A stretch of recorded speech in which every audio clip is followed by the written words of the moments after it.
The last real entry in the camp logbook is in my handwriting, and it is a lie. I wrote that the water took him. I wrote that the current pulled his boat into the dark and that he went under because that is the kind of death a family can survive. A drowning, an accident, the thing the swamp does to careless men. But I was there.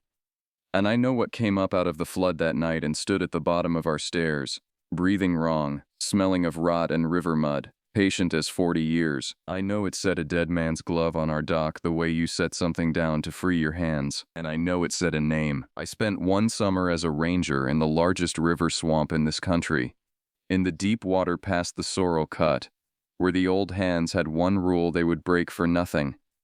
Not for a hunter, not for a fisher, not for a dog. We do not go into the swamp after dark. I am going to tell you why. All of it. Even the parts that do not make sense. Especially those. So turn off your lights. Put on your headphones. And whatever you hear out on the water tonight, do not answer it, because the thing past the Sorrel cut does not need to come and find you. It only needs to learn your name. But before I take you out onto that water, do one thing for me. If stories like this one are the reason you keep your lights on at night, take a second to like this video and subscribe to the channel. It is the one thing that keeps these stories coming, and the next one is already worse than this. Then settle in, and stay close, because this is everything that happened past the Sorrel cut. I am going to tell it the right way now, the way it happened, even the parts that do not make sense, especially those parts. If you have ever stood on the deck of a boat at 3 in the morning with the engine off, in water you cannot see the bottom of, and felt something on the far bank go still because you went still, then you already know that some things in this country are older than the maps. The rest of you will think I am a frightened man dressing up an accident. That is fine. I would have thought the same thing 2 summers ago. I would have laughed. I do not laugh about the basin anymore. Let me back up. Let me tell you who I was before any of it, because that man is gone and I miss him. My name does not matter much for this, but the people in it have a right to theirs, so I will give you those as we go. I grew up in Henderson, on the East Levee, close enough to the Atchafalaya that I learned to run a pirogue before I learned to ride a bike. My grandfather trapped nutria and ran trot lines in the basin for 40 years. My father did the same until his back gave out, and then he sold marine parts out of a shed and drank too much and told the same 3 stories until he died. The swamp was the only church my family ever kept. We did not say it that way. We just went every weekend that the water allowed, and we came back smelling like mud and motor oil and something green that does not have a name in English. I left all of it at 19. I told myself I was leaving the heat and the mosquitoes and the dead end of it. But the truth is I was leaving my father. I went to Baton Rouge and then to the rigs off the coast, 2 weeks on and 1 week off. Good money and bad sleep. I married a woman named Teresa who could not stand the smell of the basin on my boots, and we lasted 9 years, and then we did not. When the layoffs came through in the spring, I had a divorce, a truck with a bad transmission and a savings account that would not get me through the summer, so I came home. People do. The basin has a gravity to it. You spend half your life pulling away from it and the other half being pulled back. I took a job with the state, a seasonal position with the wildlife management area that covers a big stretch of the Atchafalaya Basin. Officially, I was a wildlife management technician with enforcement duties, which is a long way of saying I was a ranger. I checked licenses and creel limits. I patrolled the public water and the closed water. I logged boat traffic and water levels and fish kills. When somebody got lost or stuck or hurt out in the deep swamp, I was part of who went and got them. The pay was nothing special. The hours were brutal in the summer, but it put me back on the water, and for the first few weeks that was enough. I would idle out at dawn with coffee going cold in the cup holder and the mist coming off the bayou in sheets, and I would think, this is the only thing I was ever any good at. I want you to understand that part. I loved it. I am not a man who hated the swamp and got what was coming to him. I loved that place the way you love something that could kill you, which is the only honest way to love water. The wildlife management area is enormous.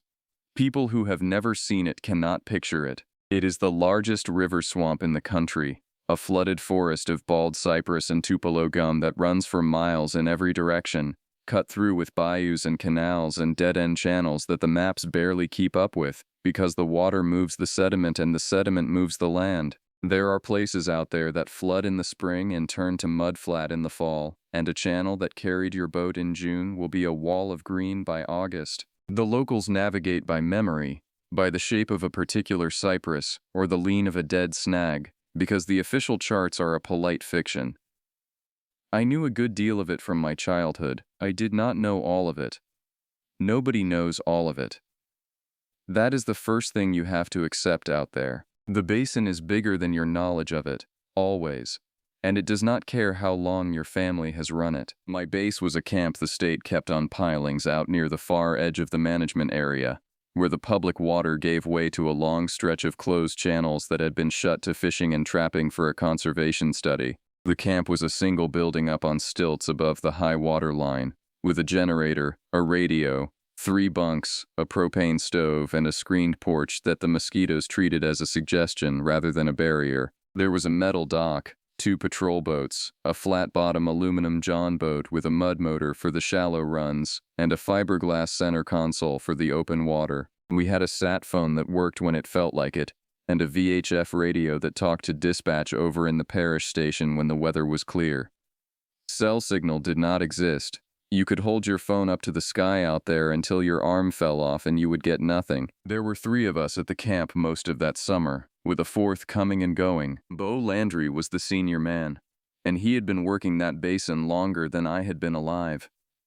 He was past 60, lean and burned brown, with hands that looked like they had been carved out of cypress root. He spoke Cajun French when he was tired or angry, which was often, and English the rest of the time, and he did not waste words in either language. He kept a worn rosary looped around the throttle of his boat, the beads gone smooth from his thumb, and I never once saw him pray with it out loud. He chewed on flat wooden picks that he whittled himself from cypress, a new one every day, and he had a way of going completely still and watching the tree line that made the hair on my arm stand up before I understood why. Bo had lost his younger brother in the basin a long time before I got there. Nobody told me the details and I did not ask, but I learned, slowly, that Bo Landry did not lose people. He would do anything, break any rule, ignore any order, to come back with everyone he went out with. It was not pride. It was the closest thing he had to religion. I would watch it almost kill him before the summer was over. Dale Prout was the youngest, 25. A gearhead from up around Lafayette who could fix any motor on the water with a multi-tool and a length of fuel line. He ran the boats and the radios and the generator, and he kept the camp from falling apart. Dale talked constantly, which Bo hated and I came to love, because the silence out there got into your head if you let it. He had a girlfriend named Steph and a plan to move to Texas and open a small engine shop, and he counted down to it out loud, paychecks and months, like a man marking days on a cell wall. Dale did not believe in anything he could not put a wrench to. That was his whole personality at the start of the summer, and it was completely gone by the end of it. The 4th was Camille Swilo. She was a wildlife technician running a study for the state, surveying the alligator and nutria populations in the closed channels, and she came out to the camp for stretches of 3 or 4 days at a time and then went back to her lab and her data. Camille was meticulous in a way the rest of us were not. She kept field notebooks in tiny, precise handwriting, photographed everything, logged coordinates with a handheld unit, and got genuinely irritated when the basin refused to behave the way her transect said it should. She was the one keeping records. That mattered later, more than any of us could have guessed. Camille noticed patterns. It was her job to notice patterns, and it turned out the basin had been showing her one for a while, and she had been writing it off as bad data because the alternative did not fit on any of her forms. That was the camp. 3 men and a visiting technician, a radio, 2 boats, and several hundred square miles of flooded forest where the sun went down hard and fast and the dark came up out of the water like something rising. For the first 3 weeks, nothing happened. I want to be honest about that. The horror did not start on my first night. It crept. It came in so slow that by the time I understood what I was looking at, I had already been living inside it for the better part of a month. The work was the work. We ran patrols on a rotating schedule, checking the public landings and the open channels for license violations and limit violations, and the occasional drunk who flipped his boat. We logged water levels twice a day at a staff gauge bolted to the dock. We took weather readings. We ran the closed channels less often, mostly to keep poachers honest and to ferry Camille to her survey points. We did equipment checks, generator maintenance, radio checks with dispatch at set times, and we kept the logbook. The logbook was a green hardcover ledger that lived on a shelf by the radio, and it went back years. Every crew that ever worked that camp had written in it. Patrol times, weather, boat traffic counts, incidents, rescues, the names of people who had gone missing, and the names of the ones who came back and the ones who did not.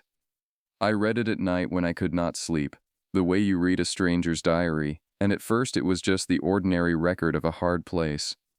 Drownings, heat cases, a man who lost 3 fingers to an outboard prop, a teenager who got turned around in the closed channels and spent 2 nights out before they found him, dehydrated and raving but alive. It was in the second week that I started noticing the other entries. The short ones. The ones that did not quite finish their own sentence. There was an entry from 4 summers before mine. It read, in a hand I did not know, boat recovered far end Bayou Sorrel cut, engine running, no persons. Searched 2 days, nothing recovered. There was no name, no incident number, no follow-up. The line under it, the next day's entry, was a routine water level reading, as though the writer had decided not to think about it anymore. There was another. 3 years back. Trapper Guidry reports lost dog and bait gone from camp, far channels. Advised to stay public water, did not file. And then, 2 weeks later, in the same hand. Guidry reports same. Will not patrol far channels alone per BL. BL was Beau Landry. He had written that rule down years before I ever showed up, and I had read it without understanding it. Will not patrol far channels alone. I thought it was about safety, about the genuine danger of the deep swamp, the snags and the gators and the way the channels closed up behind you. I was right that it was about danger. I was wrong about what kind. I asked Beau about it one evening, out on the porch, with the generator humming and the frogs going like a wall of sound in the dark. I had the logbook open on my knee. I read him the line about the boat with the engine running and no persons, and I asked him what happened. Beau did not look at me right away. He worked the cypress pick in the corner of his mouth, and watched the tree line across the water, which was just a black mass under a sky that still held a little blue. That was a man named Ferrand, he said finally. Crawfisher. Fished the closed water because the crawfish do not read the signs. Good on the water. Better than you. He paused. We found his boat past the Sorrel cut, idling. His traps were stacked. His coffee was still warm in the thermos. His shotgun was on the deck with the safety off and 1 shell gone. And you never found him. We never found him. Drowned? Beau took the pick out of his mouth and looked at it. The water was 3 feet there. He was a foot taller than that. A man does not drown standing up in his own boat. I did not know what to say to that, so I said the stupid thing. Maybe he fell in, hit his head, the current. There was no current in that cut. It is a dead end. Beau put the pick back in his mouth. He looked at me for the first time, and his eyes in the porch light were flat and tired and not at all unkind. You are going to hear things out there at night. The young one, Dale, he sleeps like the dead, he does not hear it. But you are basin people, you will hear it. When you do the smart thing and you do not go look. You write down the time, you stay inside, and in the morning you tell me. You understand? I did not understand. I told him I did. Far channels. You go with another boat or you do not go, he said. After dark you do not go at all. Not for a hunter, not for a fisher, not for a dog. Nothing out there past the Sorrel cut after dark is worth what it will cost you to fetch it. We go in the morning, in the light. 2 boats. He stood up, his knees cracking, and he gathered up the rosary from where it had been sitting on the rail. Now put the book away. Reading a thing in the dark only feeds it. He went inside. I sat out on the porch a while longer with the logbook closed on my knee and the frogs screaming in the dark, and I told myself that Beau Landry was an old man who had lost his brother to the basin and never gotten over it, and that the swamp does to old men what it does to old houses. It lets the damp in until they sag and creak with their own sad weight. I told myself there was nothing past the Sorrel cut but mud and gators and the ordinary murder that water does to careless men. Before I take you out past the Sorrel cut, where most of you will wish I had stopped reading, do one thing for me. If you have ever felt the dark go quiet around you and known, without knowing how, that something was listening, then take 1 second to like this video, leave a comment, and subscribe. It costs you nothing, and it keeps these stories coming. Now, let me tell you what happened next. Because then the frogs stopped. It was not gradual. It was as though somebody had reached out and put a hand over the throat of the whole basin. 1 second there was that solid wall of sound. The spring peepers and the bullfrogs and the cricket frogs all going at once, the way they had gone every night since I arrived. The next second there was nothing. A silence so total that I could hear the blood in my own ears and the soft tick of the generator's exhaust cooling. I sat very still. I told myself a heron had landed nearby, or a gator had slid off a log, or a barred owl had dropped through the canopy after something. Ordinary swamp things. Frogs go quiet for ordinary swamp things. But frogs do not go quiet over the whole basin at once. They go quiet in a circle, where the danger is, and the rest of them keep singing. This was different. This was the entire dark gone mute, from the dock to the far tree line and beyond, as if every living thing that made a sound out there had been told the same thing at the same time and had all decided at once to be small and silent and not be noticed. I do not know how long it lasted. It felt like minutes. It was probably less. And then, far out across the water, from the direction of the closed channels, from the direction of the Sorrel cut, there came a single sound that I have never been able to describe to anyone in a way that satisfied them. It was not a gator. I have heard 10,000 gators bellow, and it was not that. It was not a panther, though that was the closest thing, and I have heard those too. It was low and long, and it went up at the end into something that was almost a word, and it carried across the water the way a sound carries over still water at night. Which is to say, it sounded close even though I knew it was far. And when it stopped, the frogs did not start again for a long time. I went inside.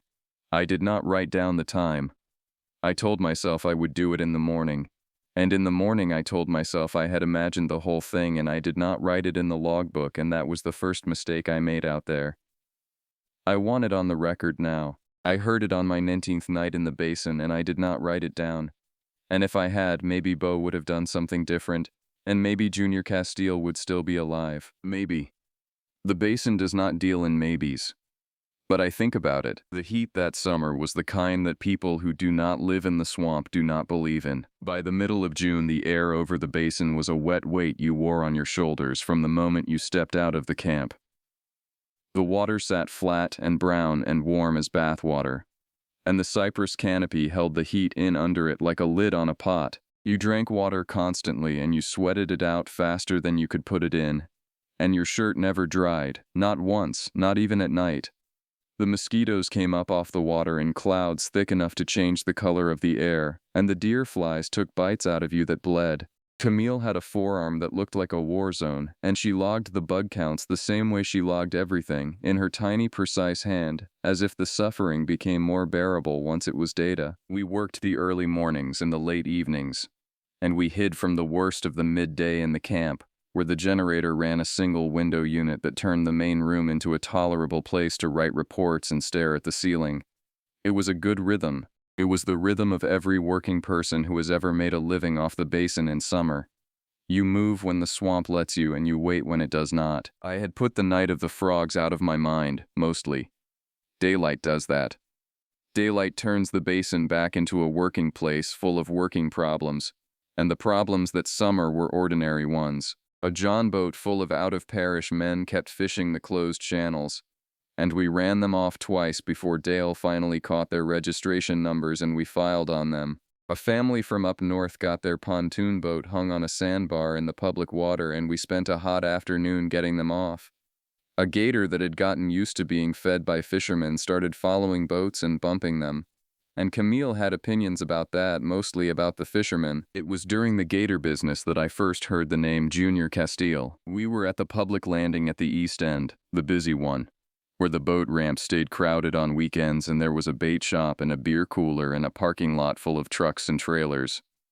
Bo and I had come in to file the report on the closed channel men and to top off the boat's fuel. There was a knot of locals standing around the bait shop in the shade, the way locals do. And one of them, an older man in a sweat-stained cap, lifted his chin at Bo in greeting. "Landry, you seen Junior out your way?" Bo stopped. "Junior Castile? He went out 3 days back. Said he was gonna run his traps and be home for supper. Marie called the deputy this morning. Deputy said wait. You know how that is," the man spat. "Boy's been fishing that basin since he could walk. I told her he is probably camped out somewhere with a flat battery and a full ice chest, drinking up his own profits." "Where was he running traps?" Bo asked, and his voice had changed. I noticed it because I was learning to notice Bo's voice. It had gone flat and careful, the way it had on the porch. The man shrugged. "West Side. He had been pulling good numbers off the closed water. You know, Junior, the signs do not mean much to him." "The far channels," Bo said. It was not a question. Could be, you know how he is." Bo did not say anything for a moment. Then he thanked the man, and we walked back to the boat, and Bo got on the radio to dispatch the second we were clear of the landing. "I want to tell you about Junior Castile, even though I never met him alive, because by the time this is over you will feel like you knew him. The way you feel like you knew somebody after you have spent 2 days searching for their body." He was 31. He had a wife named Marie and 2 little girls and a third on the way. He ran a crawfish boat out of Catahoula, and he was, by every account, one of the best on the water, fast and fearless and a little reckless, the kind of man who fished the closed channels not out of greed, but because that was where the crawfish were and he had mouths to feed, and the signs were just paint on a board as far as he was concerned. People liked him. That came through clear in every conversation we had over the next week. People genuinely liked Junior Castile, and they were genuinely afraid for him, under the easy talk about flat batteries and full ice chests. Because everybody who knew the basin knew that 3 days was a long time for a man who had said he would be home for supper. That afternoon Bo pulled me and Dale aside at the camp and laid it out. "We are going to look for him in the morning," he said. "First light, all 3 boats if we can get a third crew from the parish. We start at the west landings and we work the channels he would have run. Camille, you stay at camp and run the radio." "I can run a boat," Camille said. "I know you can. I need somebody at the radio who will write down what they hear and where, and who will not panic." He looked at her until she nodded. Then he looked at me and Dale. "We work in the light. We stay in pairs. Nobody goes past the Sorrel cut alone, and nobody goes anywhere after dark. If we do not find him by dark, we come back to camp and we go out again the next morning. We do not freelance. You hear a thing, you do not chase it. You mark it and you tell me." Dale, who had not been there for the porch conversation and did not know about the logbook, made a face. "If the guy is hurt out there, an hour could matter. Why are we sitting on our hands after dark?" Bo looked at him for a long moment. "Because the basin at night does not give back what it takes. You will learn that or you will not. I would rather you learned it from me than the other way around." He said it quietly. And there was something in it that even Dale heard, because Dale shut his mouth and did not argue. We went out the next morning before the sun cleared the trees. 2 boats, me and Bo in the center console, and Dale alone in the John boat with the mud motor for the shallow runs, because the parish could not spare a third crew until the afternoon. The mist was thick on the water, and the world was gray and soft and beautiful and absolutely silent except for our engines. And I remember thinking, against everything, that it was a good morning to be on the water. The heat had not come up yet. The light was the color of pearl. A great blue heron lifted off a snag ahead of us and ghosted away into the mist, and for a moment I forgot what we were doing out there. Then we found the first sign, and I did not forget again. It was on a chiniere, one of those slightly higher patches of ground in the swamp where the soil builds up and the hardwoods grow and the deer and the hogs bed down. We were running a channel that Junior was known to trap, looking for his boat, looking for any sign of him. and Bo cut the engine and let us drift toward the cheniere because he had seen something on the mud at the waterline. It was a deer. A doe, full grown, and it had been killed and left. That by itself is not strange in the basin. Gators take deer at the waterline all the time. Panthers do not officially exist in Louisiana anymore, but anybody who works the deep swamp will tell you quietly that something with a long tail and a big paw does, and it takes deer too. Coyotes work the cheniers. Death is the basin's main industry. A dead deer is nothing, but this deer was wrong, and it took me a moment to understand why. It had not been eaten. That was the first wrong thing. A gator drowns a deer and eats it over days, tearing off chunks and storing the rest under a log to soften. A panther feeds on the soft parts and buries the rest under leaves. A coyote pack reduces a carcass to scattered bone in a night. This doe was whole. It was lying on its side in the mud at the edge of the cheniere, and it was intact, and it had been opened along the belly with a single long pull, and nothing had been taken. The organs were there, in the mud, arranged. I am not going to say arranged. I told myself for weeks that I had imagined the arrangement, but they were not strewn the way an animal strews them. They were set out beside the body in a way that I did not have a word for and did not want one. And the deer had been killed by something with hands, or with claws that worked like hands, because the cuts were not the ragged tear of a gator or the puncture of a cat's canines. They were long and clean and deliberate, and the doe's neck was broken in a way that you do not see from a fall or a fight, twisted around past where a neck goes. Bo looked at it for a long time and did not get out of the boat. I started to. I had one foot on the gunwale, because the technician in me wanted to photograph it for the report, the way Camille would have, and because some stupid part of me wanted to prove it was ordinary by getting close to it. "Stay in the boat," Bo said. "I just want to get a picture for the—" "Stay in the boat." His hand was on my arm, and it was not a suggestion. I sat back down. He stared at the cheniere, at the tree line behind it, at the dark gaps between the hardwoods where the morning light did not reach, and he was doing that thing again. The going completely still, the listening with his whole body. I found myself doing it too. I listened. The cheniere was silent. No birds in the trees, no insects. The mist hung in the gaps between the trunks and did not move. Out on the water, behind us, the frogs and the morning birds were just starting up. But over the cheniere there was nothing. That same lid-on-a-pot silence I had heard the night of the frogs. A silence with a shape to it. A silence that was the absence of sound where sound should be. "We do not stop here," Bo said. He started the engine. The sound of it was obscene in that silence, too loud, too human. "We mark it and we go. Camille will want to see it. We bring her in daylight, in 2 boats. Not now." "What did that?" I asked him as we pulled away. I had to almost shout it over the engine. Bo did not answer for a while. He had us out in the channel, moving, the cheniere dropping away behind us, before he said anything. And when he did not look at me. "Something that does not need to eat what it kills," he said. "Mark it on the chart. Write the time." I marked it on the chart. I wrote the time. This time I did write it down. The deer was the thing that made me start writing it down, and I have wondered ever since whether the writing helped or whether it only fed the thing. The way Bo said reading a thing at night feeds it. I do not know. I wrote it down anyway. A man has to do something with his hands when he is afraid, and I am a person who writes things down. We did not find Junior Castile that day. We found his trap line, partly run, the floats bobbing where he had left off. We found the channel he had been working. We found, late in the afternoon, the place where his trail went cold, a wide spot near the mouth of the Sorrel cut where the channel opened into a flooded flat of dead cypress, the gray trunks standing up out of the brown water like the pilings of a drowned city. And there, with the light starting to slant and the heat at its worst and the 3rd boat finally arrived from the parish, Bo called it for the day because we were close to the Sorrel cut and the sun was going down, and Bo Landry did not go past the Sorrel cut after dark for any man, not even one with a wife and 2 little girls and a 3rd on the way. Dale argued. The parish men argued. I said nothing, because I had seen the deer. "We go back at first light," Bo said. All 3 boats.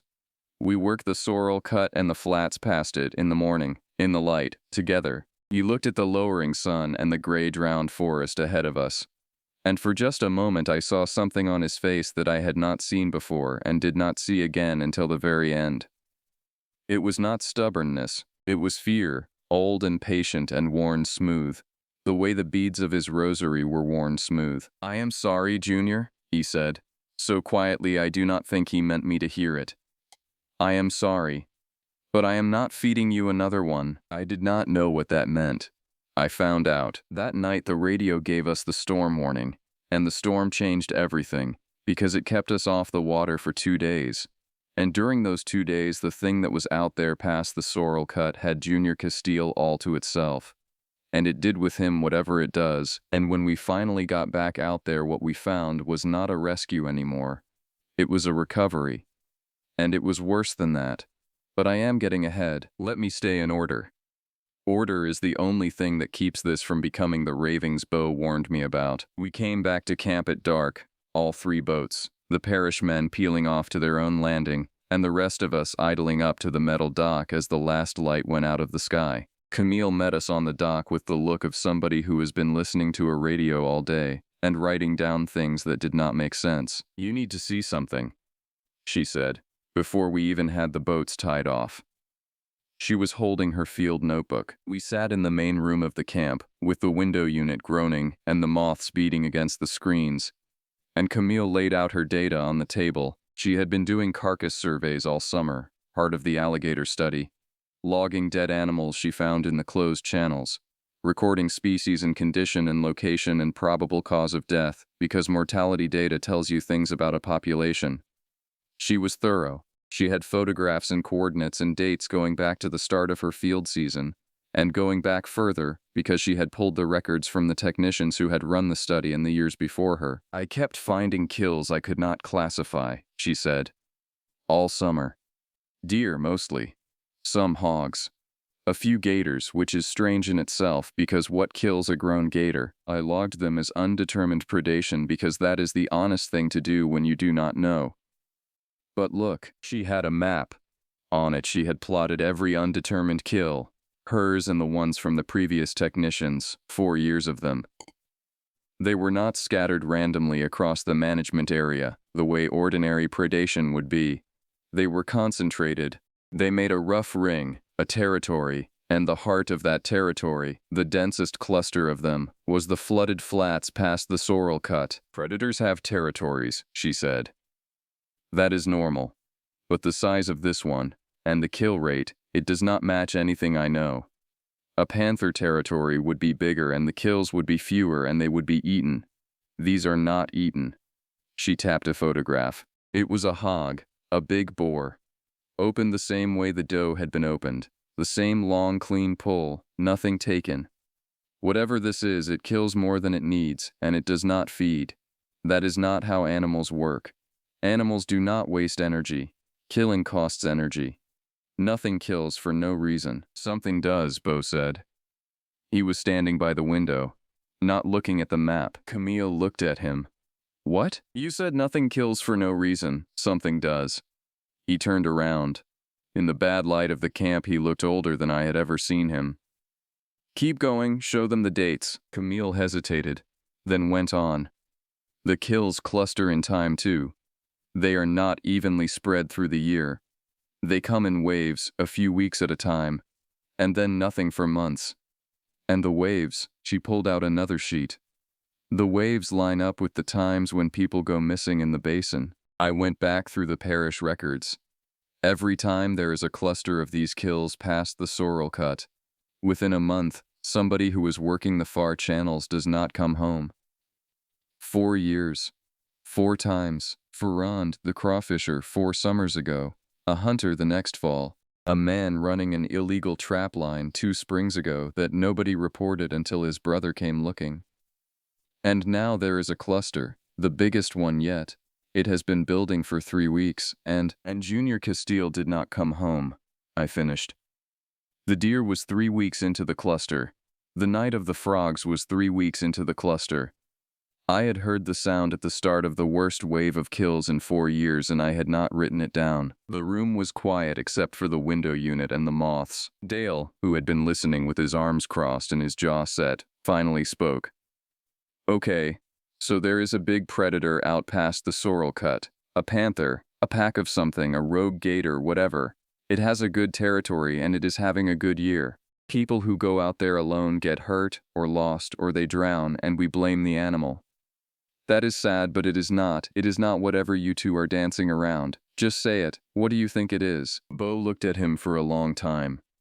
Then he sat down at the table, heavily, and took the cypress pick out of his mouth and set it down. And that small thing scared me more than anything Camille had shown us, because I had never seen Bo Landry put the pick down to talk. My grandmother had a word for it, he said.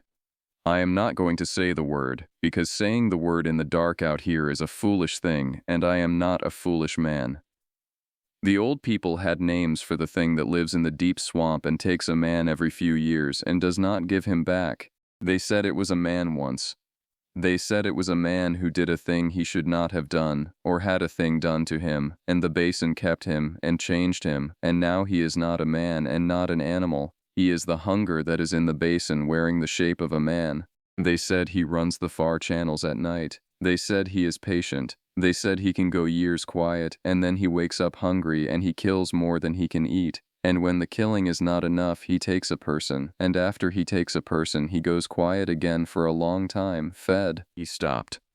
Nobody said anything. I do not ask you to believe it, Bo said. I did not believe it. I was a young man like you, Dale. I had a wrench for every problem. I had a brother. He picked the rosary up off the table where he had set it and turned it over in his hands. My brother Antoine and I ran a trap line past the Sorrel cut when we were young men, against our father's word, because the trapping was good and we did not believe the old stories. We were out there a week.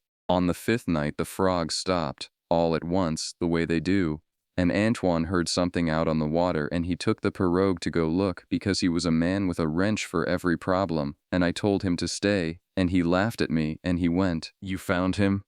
Camille asked. Her voice was very small. I found the pirogue, Bo said. 3 days later, idling against a cypress knee, his gun on the deck with one shell gone. 40 years ago.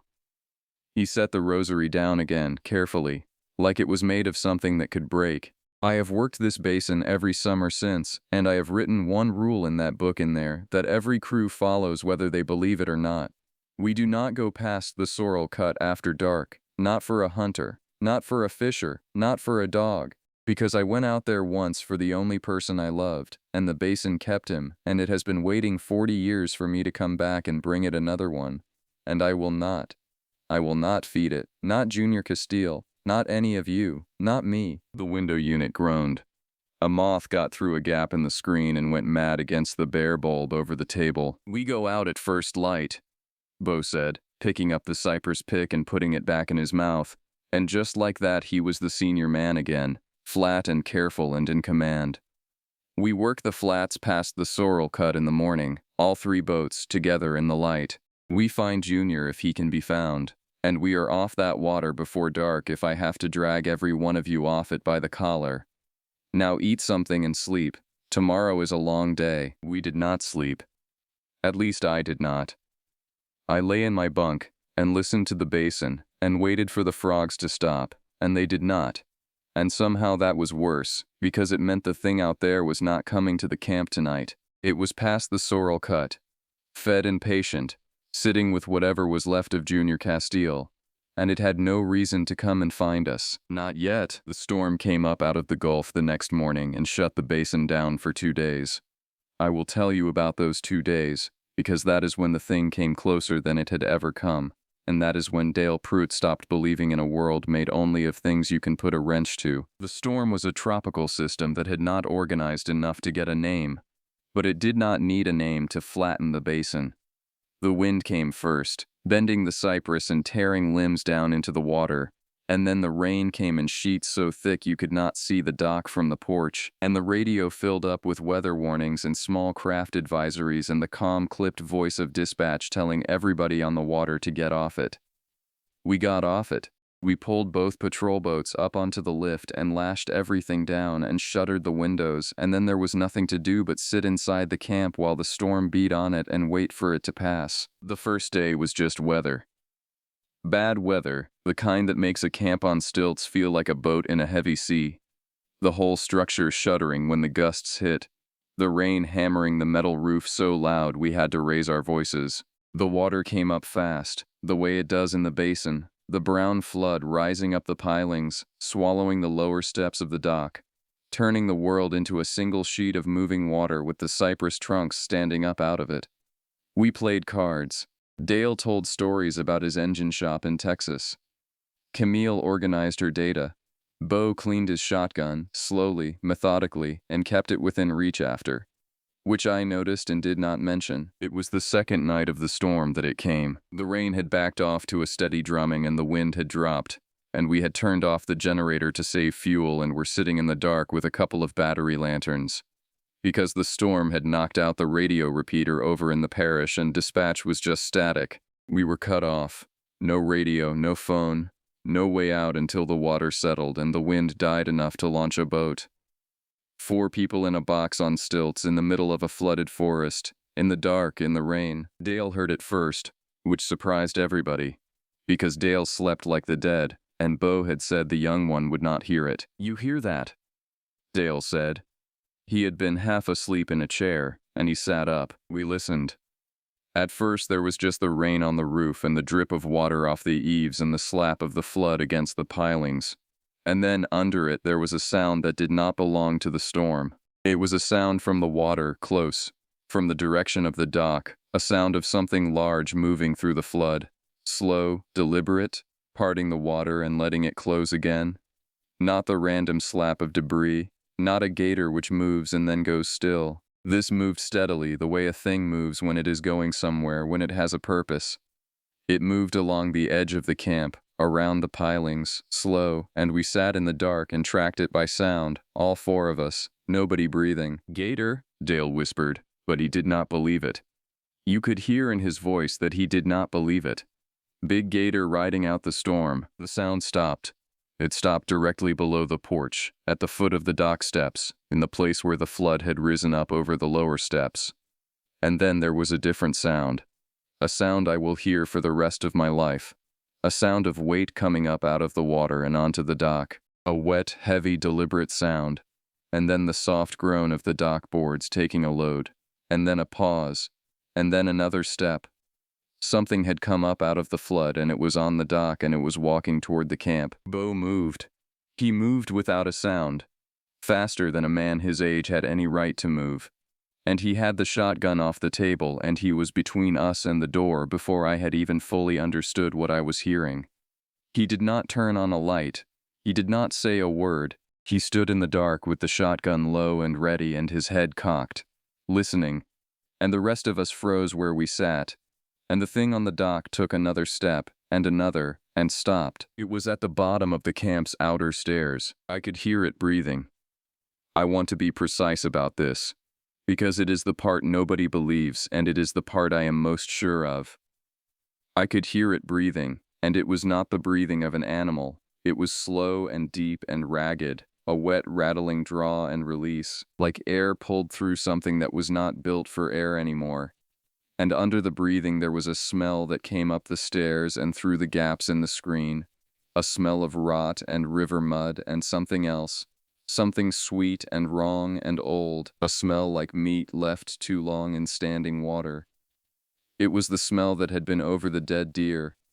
It was the smell of the cheniere where the birds did not sing. And then it spoke. I have argued with myself about this for 2 years. I have told myself it was the wind. I have told myself it was a barred owl, which can make sounds that are almost human, or a bobcat, which screams like a woman, or that my own terrified mind built a word out of noise the way a mind will. I have told myself every reasonable thing. But I was there, and I heard it, and it spoke, and what it said, in a voice that was low and wet and came up the stairs out of that smell. What it said was a name. It said, Bo. It said it the way you say a name when you are calling a man to come outside. Patient, almost gentle. Bo.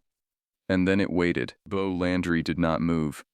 He stood in the dark with the shotgun and he did not answer and he did not so much as shift his weight, and I understood, watching the black shape of him against the gray of the window, that this was the discipline of 40 years, that this was the thing he had been practicing every night for 4 decades. The not answering, the not going to look. His brother had answered. His brother had gone to look. Bo did not answer. The thing said the name again. Bo. And then, lower, almost too low to hear, it said something else.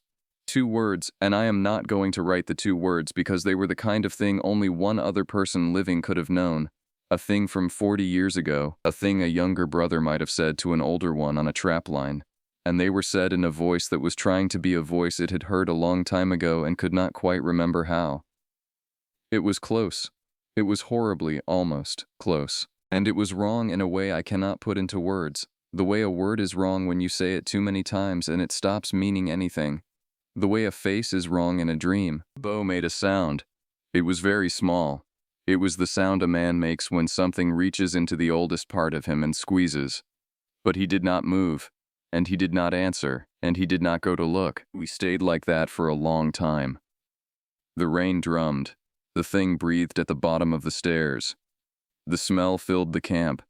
And then, slowly the breathing moved away, back along the dock, the boards groaning under the slow, deliberate weight. And then there was the sound of it going back down into the flood, the wet, heavy slide of it, and then the steady parting of the water as it moved off, around the pilings, away from the camp, out toward the dark, drowned forest, until there was only the rain again. Nobody spoke.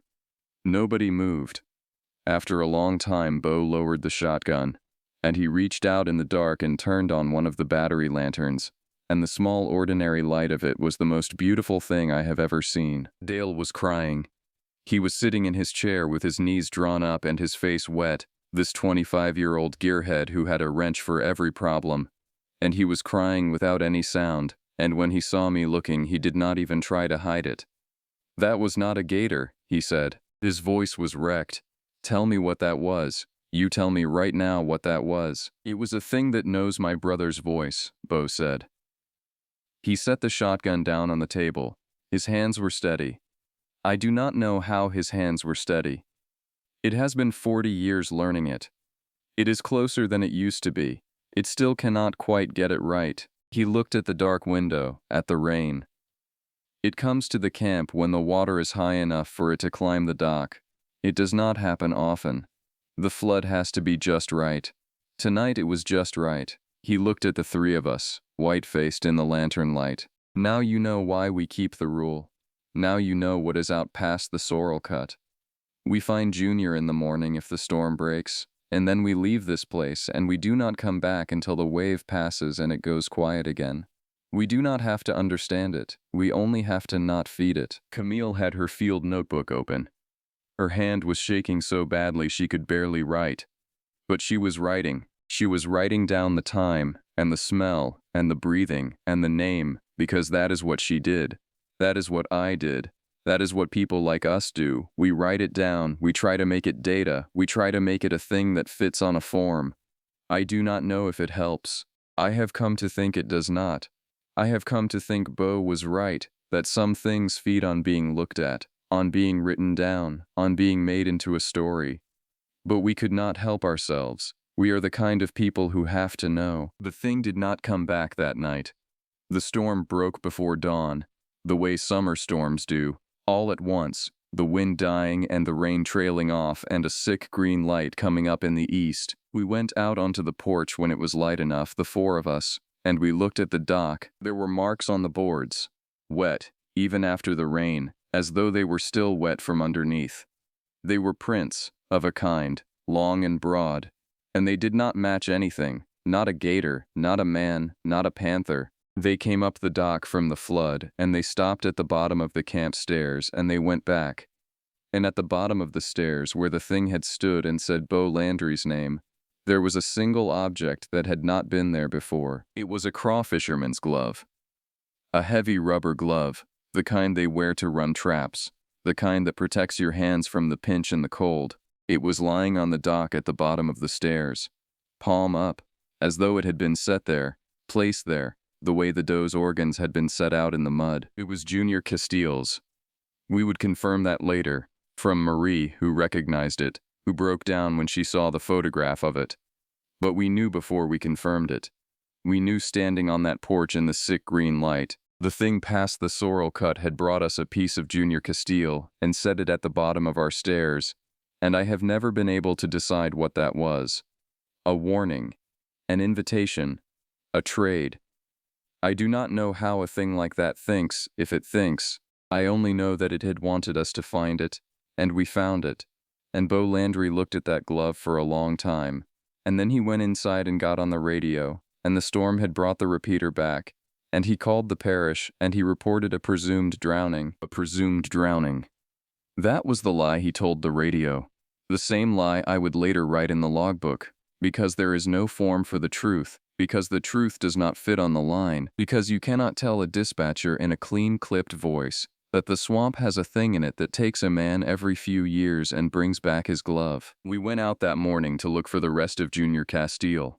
We never found it, but we found something else past the sorrel cut, in the drowned flats, and it is the thing I see when I close my eyes, and I will tell you about it, and then I will tell you how it ended, and how it cost us, because it did cost us. The basin does not give you a scare for free. We went out past the sorrel cut for the first time that morning. All 3 boats, the parish crew rejoined, in the full hard light of a summer day after a storm, which is the only time Beau Landry would ever have allowed it. The flood was still high. The drowned flats past the cut were a sheet of brown water studded with the gray dead cypress, and the morning was dead still, the way it gets after a storm. The air washed clean and heavy and silent. I do not want you to think the daylight made it safe. It did not feel safe. It felt like walking into a house where something terrible has happened, where the rooms are ordinary and full of sun and you cannot stop looking at the doorways. The flats past the cut were silent the way the Chenier had been silent, the way the dock had been silent before the thing came up the stairs. No birds, no frogs, though the storm could explain that. No alligators sunning on the logs, though the flood could explain that. Just the gray trunks and the brown water and our 3 engines too loud, and the smell that got stronger the deeper we went. Rot and mud and that sweet, wrong old meat smell that I will never be free of. Beau took us in slow. He had the rosary in his fist, not praying, just holding it, the beads wrapped around his knuckles. Dale ran the John boat and did not say a word, which was its own kind of horror, a silent Dale. Camille photographed and logged. The parish men, 2 deputies who had not been at the camp the night before and did not know what we knew, kept up an uneasy patter, joking the way men joke when they are afraid and do not know exactly why. We found Junior's boat first. It was exactly the way Beau had described his brother's. 40 years and 1 boat removed. It was idling. The engine was running. Low, the fuel nearly gone. The way an engine runs when it has been idling for days. It was hung against a cypress knee in the shallow water at the edge of the flats, turning slowly in the dead still air on the thread of current the storm had pushed through. His traps were stacked on the deck, neat, run and stacked, a good day's work. His thermos was in the cup holder, his phone was on the seat, his shotgun was on the deck with the safety off and 1 shell gone. 1 shell gone, the same as Ferrand, the same as Antoine Landry 40 years before. A man sees the thing coming and he fires once, 1 shell, and then there is no second shell, because there is no time for a second shell, because whatever comes does not give you time for a second shell. We never found Junior. I want to be honest about the parts we found and the parts we did not, because the not finding is the worst part. The part that lets the basin keep working on you long after you have left it. We found his boat and his traps and his thermos and his phone and his shotgun with 1 shell gone. We found, snagged on a cypress knee 100 yards on, his other glove, the mate to the one left at our stairs. We found, deeper in the flats, on a low hummock barely above the flood, a place where the mud was disturbed and the dead grass was flattened and there was a smell that made the younger deputy turn away and be sick over the side of the boat. We found dark stains on the gray bark of a cypress at the waterline, at a height that did not make sense, too high. The height of a man's chest if the man had been lifted. We found, set on a cypress knee near the stains, the way you would set something down to free your hands, Junior Castile's wedding ring, set down. Placed, like the glove, like the doe's organs in the mud. There is a deliberateness to what is out there that I cannot make peace with. An animal does not place things. An animal does not bring a glove to your stairs and set it palm up and say a name. Whatever is past the sorrel cut kills like an animal, and then it does something else. Something with the bodies, something with the objects, something that looks for all the world like it is trying to communicate, or like it remembers, dimly, the shape of being something that communicates. Bo said his grandmother called it a man once.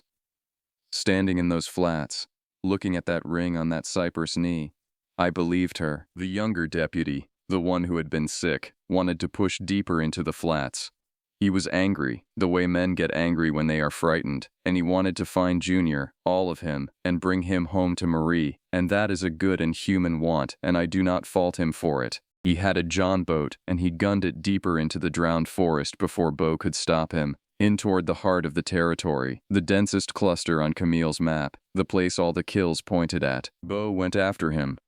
Of course he did. Bo Landry, who had spent 40 years not going to look, gunned his own engine and went after that deputy into the heart of the thing's country, because Bo Landry did not lose people, that was his religion, and he was not going to lose another one in those flats while he had breath. I went with him. Dale came in the John boat. Camille and the other deputy held at Junior's boat. It was past noon. We had hours of daylight. I keep telling myself we had hours of daylight, as if that mattered, as if the daylight had protected us, when the truth is that the only thing that protected us was that the thing had eaten 3 days before and was not hungry yet. We went into the heart of its country in the full light of day, and we were not taken. And I have come to understand that this was not our courage or Bo's skill. It was that the thing was full. That is the whole of it. We lived because it had just eaten Junior Castile. We caught up to the deputy a half-mile in, where the flats narrowed back into a channel and the dead cypress gave way to a stand of living tupelo so thick the light went green and dim under it. He had cut his engine. He was sitting in his boat, very still, and when we came up on him he held up a hand, slow, and pointed. On the bank, in the green dimness, half in the water, there was a den. I do not have a better word for it. It was a place where the mud bank had been worked, hollowed, lined with dragged-in cypress branches and dead grass and other things. And around it, on the bank and in the shallow water and hung in the low branches of the tupelo, were the kills, 4 years of them, or what the basin had left of them, bones mostly picked and pale, deer and hog and gator and, here and there, things that were not deer or hog or gator. A boot, a tackle box gone green with algae, a trapper's hat, the frame of a pack, the slow accumulation of everything the thing had taken and brought back and arranged around the place where it slept, and the smell came off it in a wave that I can still summon if I am foolish enough to try, and the green dim light hung in the tupelo and did not move, and the silence over that place was so complete that I could hear the deputy's boat ticking as the engine cooled, and on the far bank, in the deepest green shadow under the tupelo, something was watching us. I did not see it clearly. I want to be honest about that too, because I have read the accounts that claim to see it clearly, that describe the eyes and the teeth and the rest of it, and I think those people are either braver than me or are lying. I did not see it clearly. I saw a shape in the shadow that was the wrong size and the wrong shape to be anything I had a name for. It was crouched, low, the way a man crouches and the way a thing on 4 legs crouches, both at once and neither. It was the color of the mud and the shadow. It was tall, even crouched. It did not move, and the not moving was the worst of it, because everything alive moves a little, breathes, shifts, and this was as still as the dead cypress, as still as the silence. And only the fact that I knew, the way you know in a dream, that it was looking at me, told me it was there at all. The deputy raised his rifle. No, Bo said. He did not shout it. He said it low and flat and absolute. Do not. You will not kill it and you will make it hungry. Put it down. We are leaving. Now. Slow. We are leaving. The deputy did not put it down. He was a frightened, angry man looking at the thing that had killed Junior Castile. And every part of him wanted to put a round into that shadow, and I understood it. God help me, I wanted him to. I wanted to see it fall and be an animal, be a thing a bullet could end. He sighted on the shadow, and the shadow moved. It did not charge. It did not flee. It simply was not where it had been. And then it was somewhere else, deeper in the green. And then it was gone, and the speed of it, The absolute silence of it, the way a thing that big went from there to gone without a sound. That is what broke the deputy. That is what broke all of us. He did not fire. His hands were shaking too hard to fire. We backed our boats out of that channel in reverse, none of us willing to turn our backs on that den.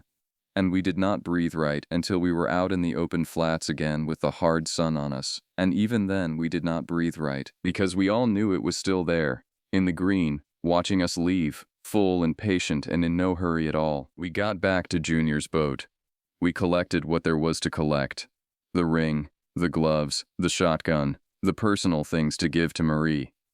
Beau marked the den on the chart, and then, after a moment, he scratched the mark out, hard, until the paper tore, and he said we would not be telling the parish exactly where it was, because some young deputy with something to prove would come out here and try to kill it and feed it instead.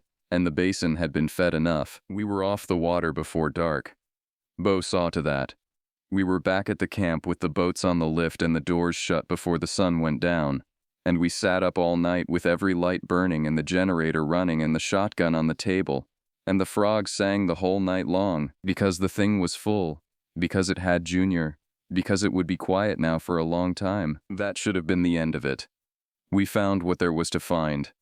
We reported the drowning. The wave was over. Beau's plan was to pull the crew out and shut the camp until the management area reopened in the fall, by which time the thing would have gone deep and quiet again. We should have left the next morning and never gone back out past the Sorrel cut, and most of us would have carried it for the rest of our lives, but we would have carried it alive. But the basin does not let you off that easy. And Camille Suelo was the kind of person who has to know. And so was I. And that is how it cost us in the end. Not because the thing came for us, because we went back for the thing. I have gone back and forth, for 2 years, on how much of what happened next was Camille's fault. And the honest answer is that it was not her fault at all. It was the basin's fault. Because the basin gets into the kind of people who have to know, and it uses that against them. Camille had 4 years of data pointing at a den she had now seen with her own eyes. She had photographs of kills, coordinates, a mortality pattern that would have rewritten what anyone thought lived in that swamp. She had, in the most literal sense, the discovery of a lifetime sitting in the green dark past the Sorrel cut. And she was a person who had to know, the way I was, the way the dead crawfisher Ferrand had been, the way Beau's brother Antoine had been. The basin knows that kind of person. It is patient with that kind of person. It waits. She did not say anything that night. She was too shaken, we all were. But the next morning, when Beau laid out the plan to pull the crew and shut the camp, Camille asked for one more day. 1 transect, she said. Daylight. 2 boats, all the rules. I want to document the den properly. Photographs, samples, measurements. This is Beau. This is the only record that will ever exist of this. If we shut the camp and the wave passes, it goes deep, and nobody ever. This is the chance. One day, in the light, I will not go near it. I will document from the boat and we leave before noon. Beau said no. He said no flatly and finally. And he meant it, and for a few hours that was that. But here is the thing I have to confess, because this account is also a confession. I took Camille's side. Not out loud, not at first. But that night, the last night, with everyone keyed up and nobody sleeping, Camille came and sat by my bunk and laid it out for me quietly. All of it. The data, the discovery, the responsibility she felt to make a record. And some part of me, the part that writes things down, the part that has to know, that part agreed with her. I told her I would back her with Beau. I told her 1 daylight transect with all the rules was not crazy. I told her we owed it to the people the thing had taken to at least make a record so that someday someone would believe, so that the next crew would not learn it the hard way the way we had. I was wrong. I want that on the record above everything else. Beau was right, and I was wrong, and I helped talk a careful old man into breaking the one rule that had kept him alive for 40 years, and it cost us, and the cost was not mine to pay. The cost is never the one who deserves it. That is the cruelest thing about the basin. In the morning, the 3 of us, me and Camille against Beau, wore him down. Not with the data, with the responsibility. Camille framed it as a duty to the dead in the future. And that was the one argument that could move Beau Landry. because Bo's whole life was a duty to the dead in the future, was a refusal to let the basin take one more without a fight. If we made a record, Camille said, then Antoine would mean something. Then Junior would mean something. Then the next crew would know. Bo sat with that for a long time, working the cypress pick, holding the rosary. And then he said one day, in the light, all the rules. Off the water by noon. And he said it like a man signing something he knew he should not sign. We went out at first light. 2 boats, me and Bo and Camille in the center console, Dale in the John boat, because we needed the shallow draft to get up the Tupelo channel to the den. Dale did not want to go. Dale had been the one crying in the dark 2 nights before, but Dale also would not let the rest of us go without him, because that is who Dale turned out to be when it mattered.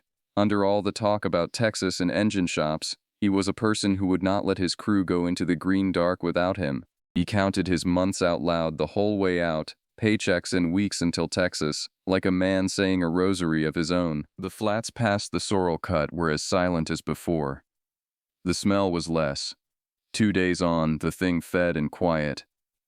We went in slow. We found Junior's boat gone, recovered by the parish the day before.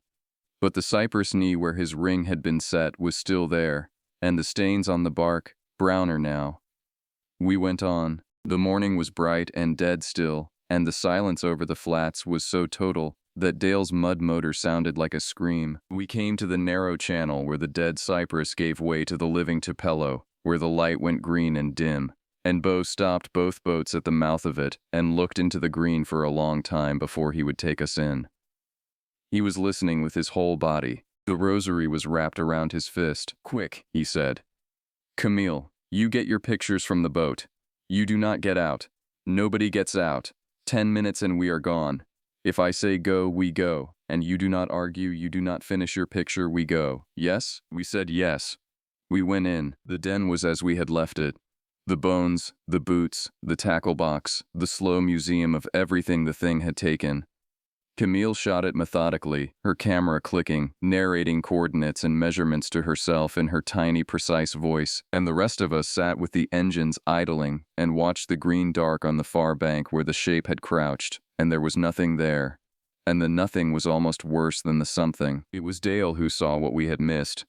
He had taken the John boat a little up channel, past the den, to get an angle Camille wanted, and he called back to us, low and urgent. Hey, there is something up here, Bo.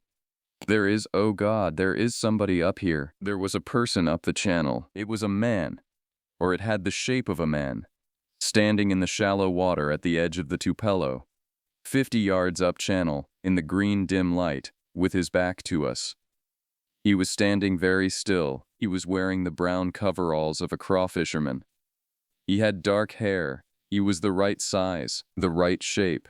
And for one terrible leaping instant my heart said, Junior. Junior is alive. Junior survived out here. And I saw the same hope flare on Dale's face, and I think even Bo felt it for half a second, the unkillable human hope that the missing man is somehow alive. Junior, Dale called. He was already turning the John boat up channel. Junior Castile? It is okay, man. It is okay, we got you. Dale, no, Bo said. And there was a note in his voice I had not heard before. Not the flat command, something raw, something that knew. Dale, stop the boat. That is not Junior. Stop the boat. Dale, stop. The figure up channel did not turn around. But it spoke. It said, in a voice that was wet and low and trying very hard to be a young man's voice. A voice that was almost, horribly almost, right. It is okay. You got me. It is okay. It said Dale's words back to him. It said them in Dale's own cadence. The words Dale had just spoken, fed back wrong. The way the thing on the stairs had said Bo's name. The way it had reached 40 years into Bo's memory for 2 words his brother might have said. It had been listening. It had been listening to us the whole time. 2 days of us. And it had learned. And now it stood in the shape of a man with its back to us and said our own kindness back to us in a voice that was learning to be human, and was not human, and would never be human. And it was the most frightening thing I have ever heard because for 1/2 of 1 second it worked. For 1/2 of 1 second, Dale's whole body leaned toward it, and then Dale understood. I saw it hit him. I saw the hope go out of his face and the horror come into it, and he hauled the John boat's tiller over to turn and run, and the engine that Dale Pruitt kept in perfect order, the engine that Dale could fix with a multi-tool and a length of fuel line, the engine chose that moment to die. It died the way an engine dies when it has been idling too long in the heat and the operator panics and floods it. It coughed and quit. And Dale Pruitt was 50 yards up a green dim channel from us, alone, in the dead John boat, between us and the thing in the shape of a man. And the thing in the shape of a man turned around. I am not going to describe its face. I told you I would be honest, and the honest thing is that I have spent 2 years trying not to remember its face, and I will not put it into your head the way it is in mine. I will tell you that it was almost a man's face, and that the almost is what does the damage. The almost is what you cannot live with. I will tell you that it came off that bank and into the channel toward Dale's dead boat without a splash, without a sound, fast, the way the shadow had moved, here and then there, and that Dale was screaming and yanking the starter cord and the engine was not catching, and that Bo Landry gunned our boat up that channel straight at the thing without a half-second of hesitation. 40 years of discipline gone in an instant because his crew was in the water. Because Bo Landry did not lose people. What happened next happened in seconds, and I have slowed it down 10,000 times, and it does not get clearer, it only gets worse.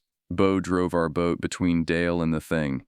He stood up at the wheel and he fired the shotgun once into the thing or near it or over it. The deafening flat crack of it in that silence, and the thing flinched. It flinched. It was a thing that a shotgun could make flinch, and that is the one mercy in all of this, that it was at least that much a creature of the world. It went sideways into the Tupelo. Bo got the boat alongside Dale's and screamed at him to jump, and Dale jumped. Dale came over the side into our boat in a tangle of arms and legs, and Bo threw the throttle down, and we ran. We ran out of that green channel with the thing somewhere behind us in the Tupelo, and the engine screaming and the dead cypress flashing past. And Camille was firing. She had grabbed Bo's pistol, and she was firing back into the green at nothing. At everything, and I had Dale by the collar holding him in the boat, and Bo was driving like a man possessed, like a man who had waited 40 years to get someone out of those flats alive and was not going to fail twice. We made it to the open flats. We made it to the Sorrel cut. We did not stop.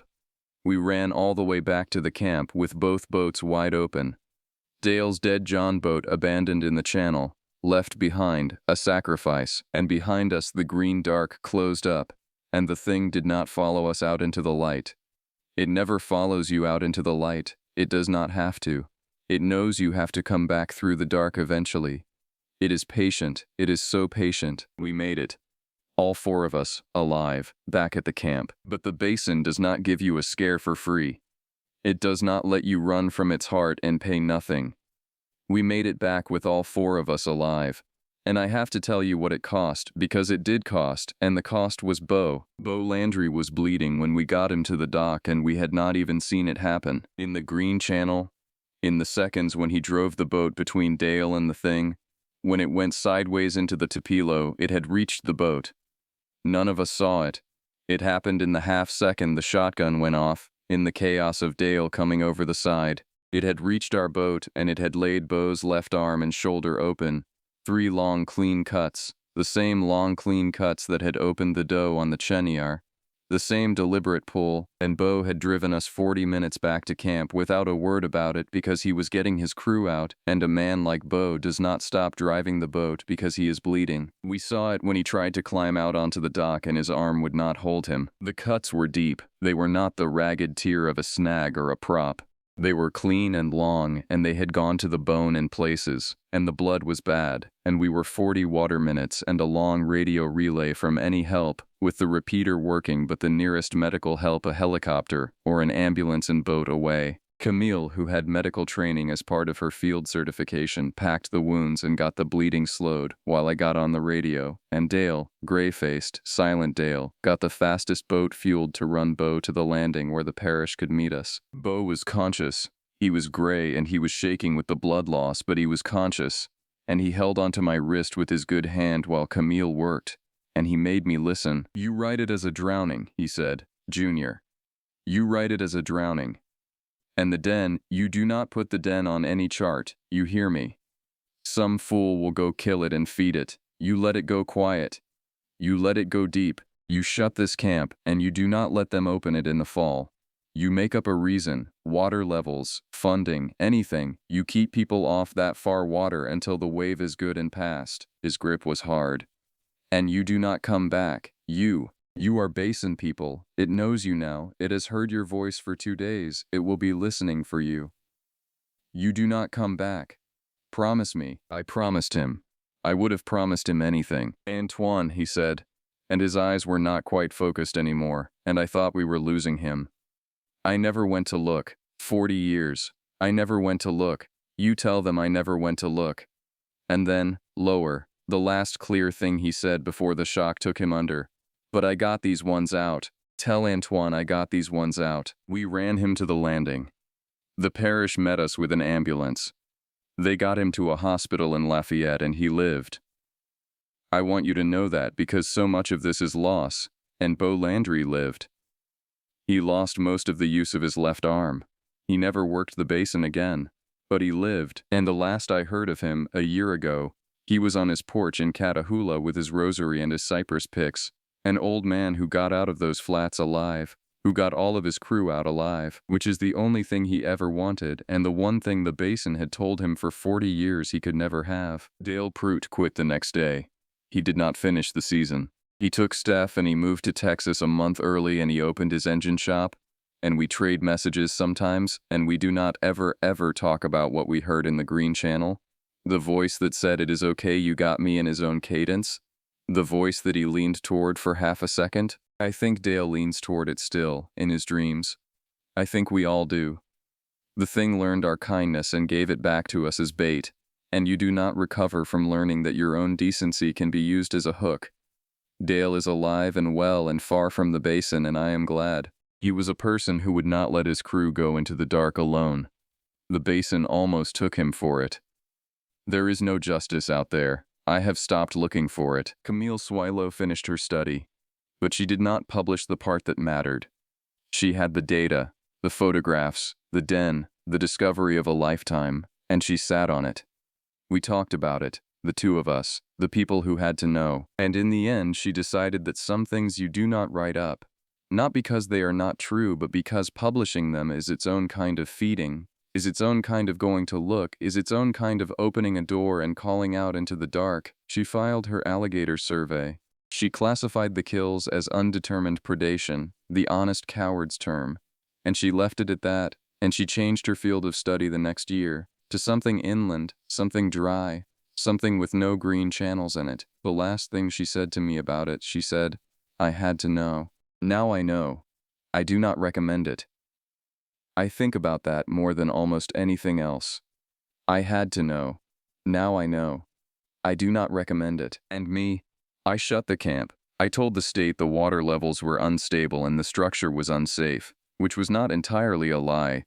The storm had done real damage to the pilings, and I recommended the FAR management area stay closed through the fall. And because I was the one who had been out there and they were not, they listened. I wrote the logbook entry.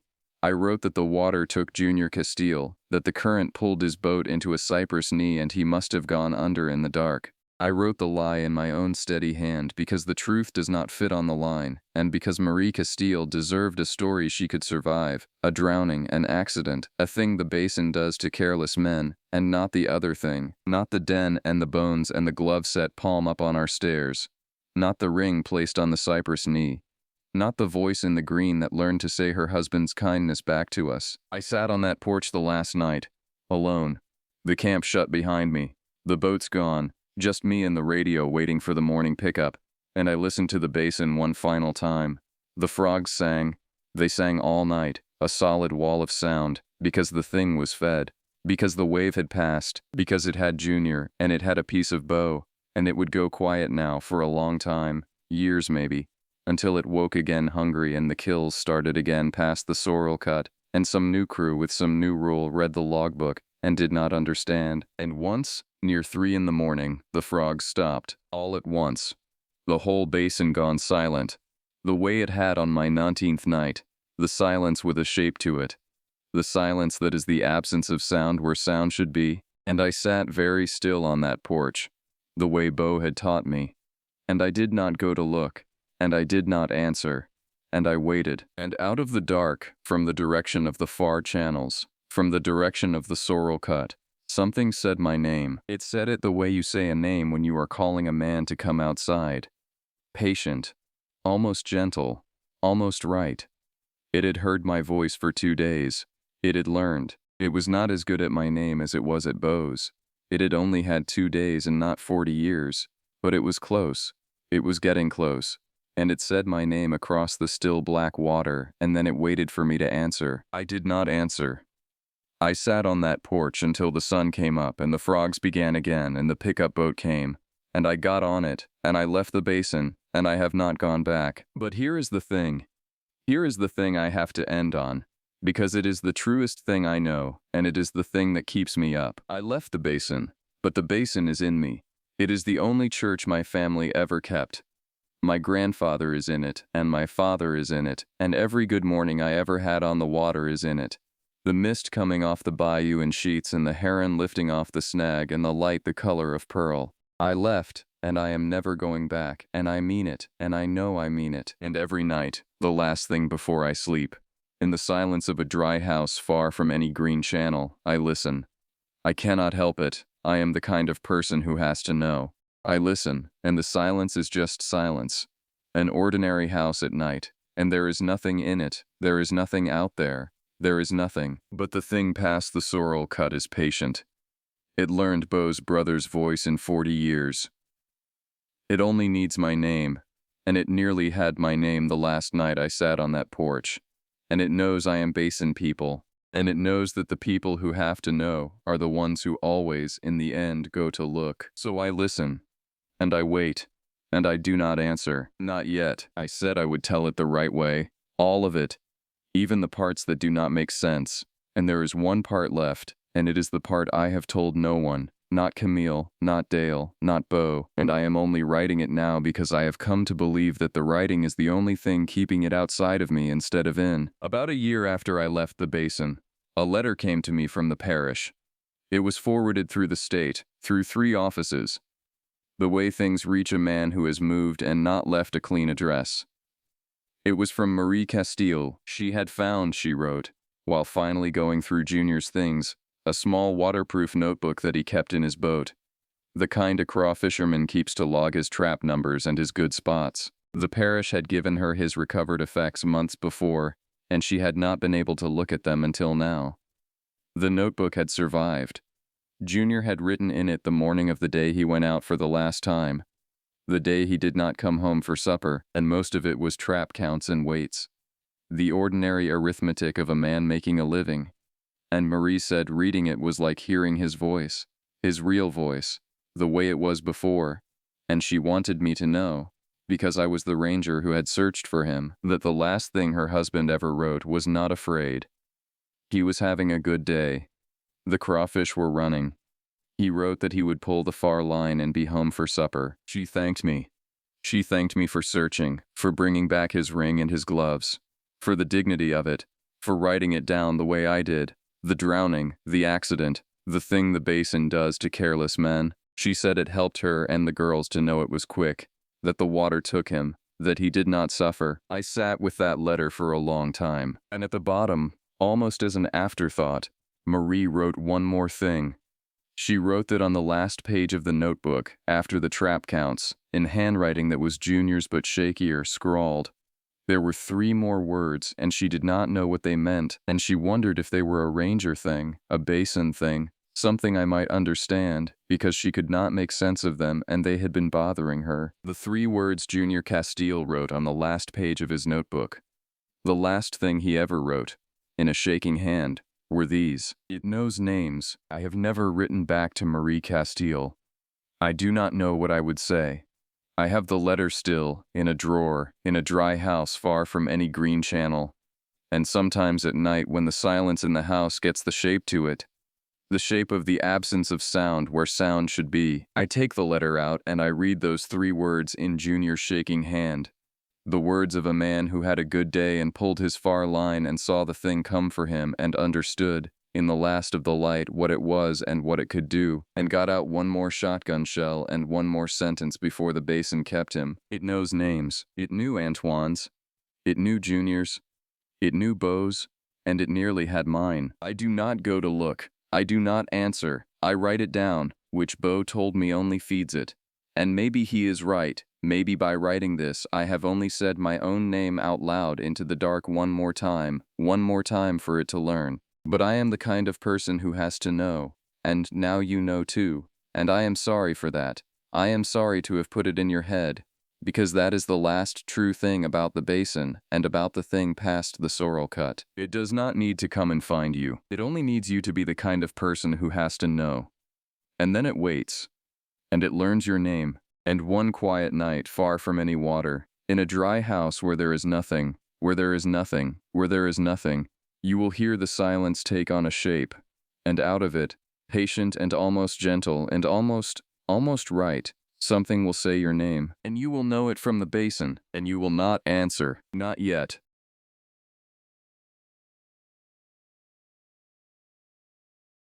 The year 2020 had been merciless. By late October, I had grown weary of the isolation, the constant stream of bad news, and the disappointment that followed the cancellation of every significant milestone that should have marked my senior year. Our graduation ceremony, reduced to a drive-through event where we collected our diplomas through car windows while wearing masks, felt like the final insult. Some of my classmates didn't even participate in the online classes, meaning they didn't graduate at all. The pandemic had stolen something irreplaceable from us. As Halloween approached, I found myself staring at my bedroom ceiling, scrolling through old photos from previous celebrations. The idea formed gradually. What if we could reclaim some normalcy, even for just one night? I knew it was against regulations. The social distancing mandates were clear. But after months of compliance and sacrifice, my patience had worn thin. We needed this. My apartment wasn't suitable. The last party I'd hosted resulted in several valuable items disappearing. I needed a different location, somewhere isolated enough to avoid complaints, but comfortable enough to host a small group. I opened Discord and messaged my closest friends about potential venues. My girlfriend Leanne immediately responded with enthusiasm, but had no suggestions. It was her friend Sam who offered the solution during our video call later that evening.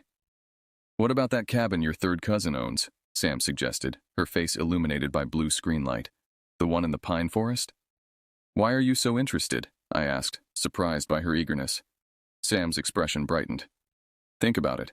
It's Halloween, a blue moon, on a Saturday, during the weirdest year of our lives. Plus, I finally got time off work. It's perfect." She made compelling points. My third cousin Lance had moved to California months ago for a teaching position, leaving his remote property vacant except for occasional visits from his husband Francis. The cabin sat on nearly 6 acres of woodland, far enough from neighbors to avoid noise complaints. I sent Francis a message asking for permission, not expecting a quick response. To my surprise, he replied within minutes. "Sure, just don't trash the place, and no alcohol." The latter stipulation made me hesitate. What's a Halloween party without drinks? But I sent back my agreement anyway. With location secured, I created a group chat with the invitation details. I kept the list small.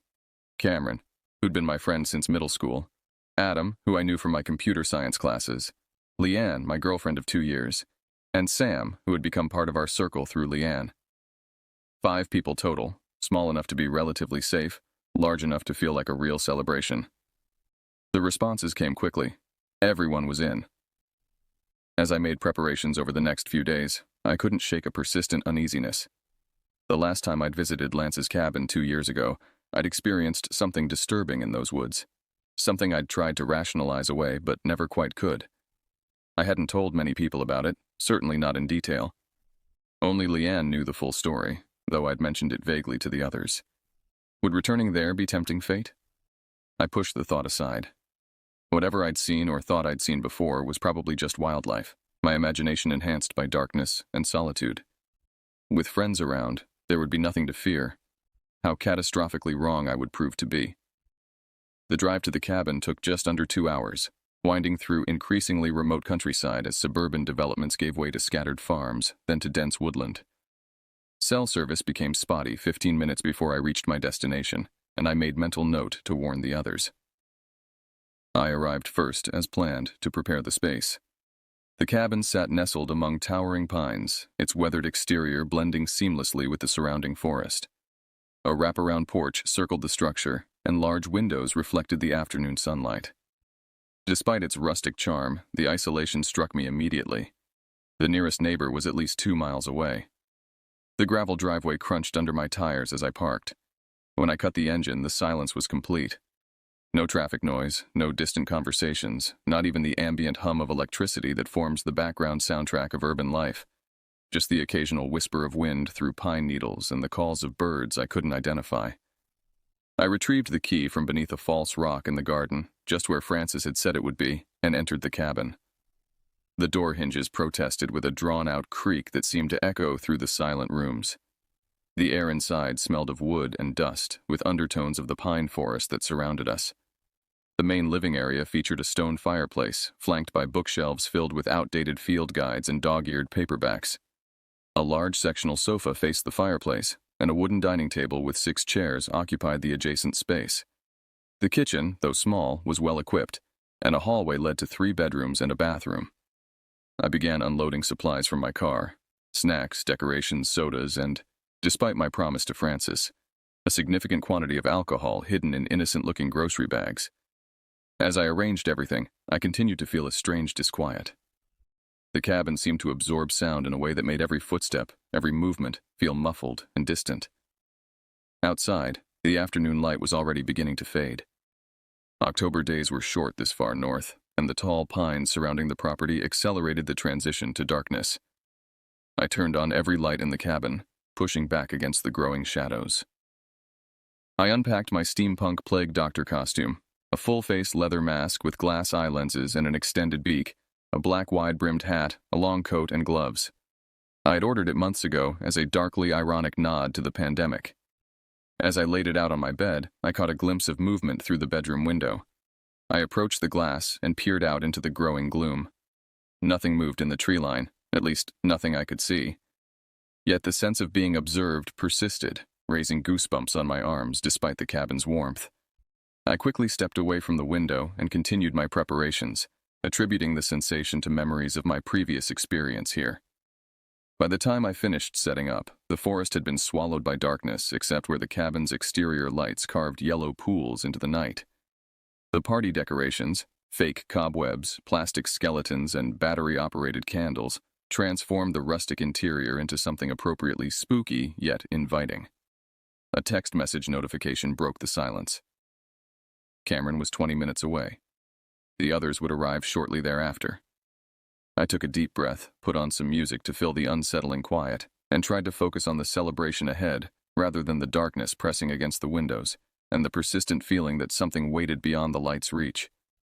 The sound of tires on gravel announced Cameron's arrival. I stepped onto the porch as his headlights swept across the front of the cabin, briefly illuminating the surrounding trees.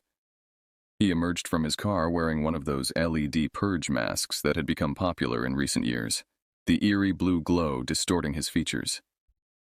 "Nice place," he said, removing the mask as he approached. "Isolated enough that no one will call the cops on us." He handed me a 6-pack of hard cider. "Brought provisions." "Perfect," I said, helping him unload more drinks from his trunk. "The others should be here soon." We had barely finished storing the alcohol when Leanne's car appeared on the winding driveway. She stepped out wearing her Little Red Riding Hood costume, a modernized version with a short red dress, knee-high boots, and a hooded cape that fell to her waist. "Very appropriate for the woods," I noted as I embraced her. "I thought so," she replied, looking around at our surroundings. "Though maybe not the most comfortable choice for running from predators." I laughed, but her words sent an involuntary shiver through me. "Let's hope you won't need to." Sam arrived 15 minutes later in a car she'd borrowed from her parents. Her anime Catgirl costume, complete with ears, tail, and painted whiskers, seemed jarringly childish compared to the imposing darkness of the forest around us. "This place is amazing," she exclaimed, spinning in a circle to take in the cabin and surrounding woods. "Exactly how I imagined it from your descriptions." Adam was the last to arrive, pulling up in his pickup truck just after sunset. His zombie soldier costume was impressively detailed, with tattered military fatigues and professionally applied makeup that made his skin appear decayed. He carried a duffel bag over his shoulder that seemed unusually heavy. "Sorry I'm late," he said. "Got lost twice. GPS is useless out here." With everyone present, the party properly began. We gathered in the living room where I had set up a makeshift bar on a side table. Cameron connected his phone to the portable speaker I'd brought, filling the cabin with music. The combination of alcohol, familiar company, and the isolation from the outside world created a bubble of normalcy that we had all been craving. As the evening progressed, we played drinking games, shared stories, and allowed ourselves to forget temporarily about the chaos of the outside world. By midnight, we had transitioned to watching horror movies on the laptop I'd brought along, the fictional scares providing a comfortable distance from real-world anxieties. During a break between films, Sam turned to me with curious eyes. "So, Javier, you never really told us the full story about what happened to you here before." The room grew quieter as the others tuned in. I took a long sip of my drink, considering how much to share. The alcohol had loosened my inhibitions enough that the experience no longer seemed too embarrassing to discuss. "It was 2 years ago," I began. "Lance invited me up here to help him install some new fixtures. I stayed an extra day after he left to do some hiking. I was completely alone." "That's already a horror movie setup," Cameron interjected. I nodded. It was getting dark and I was heading back to the cabin when I heard something following me on the trail. At first, I thought it was a deer or maybe a coyote. "But it wasn't?" Leanne prompted, though she already knew the story. "No. Whatever was following me was big. When I stopped walking, it stopped too. When I moved, it moved.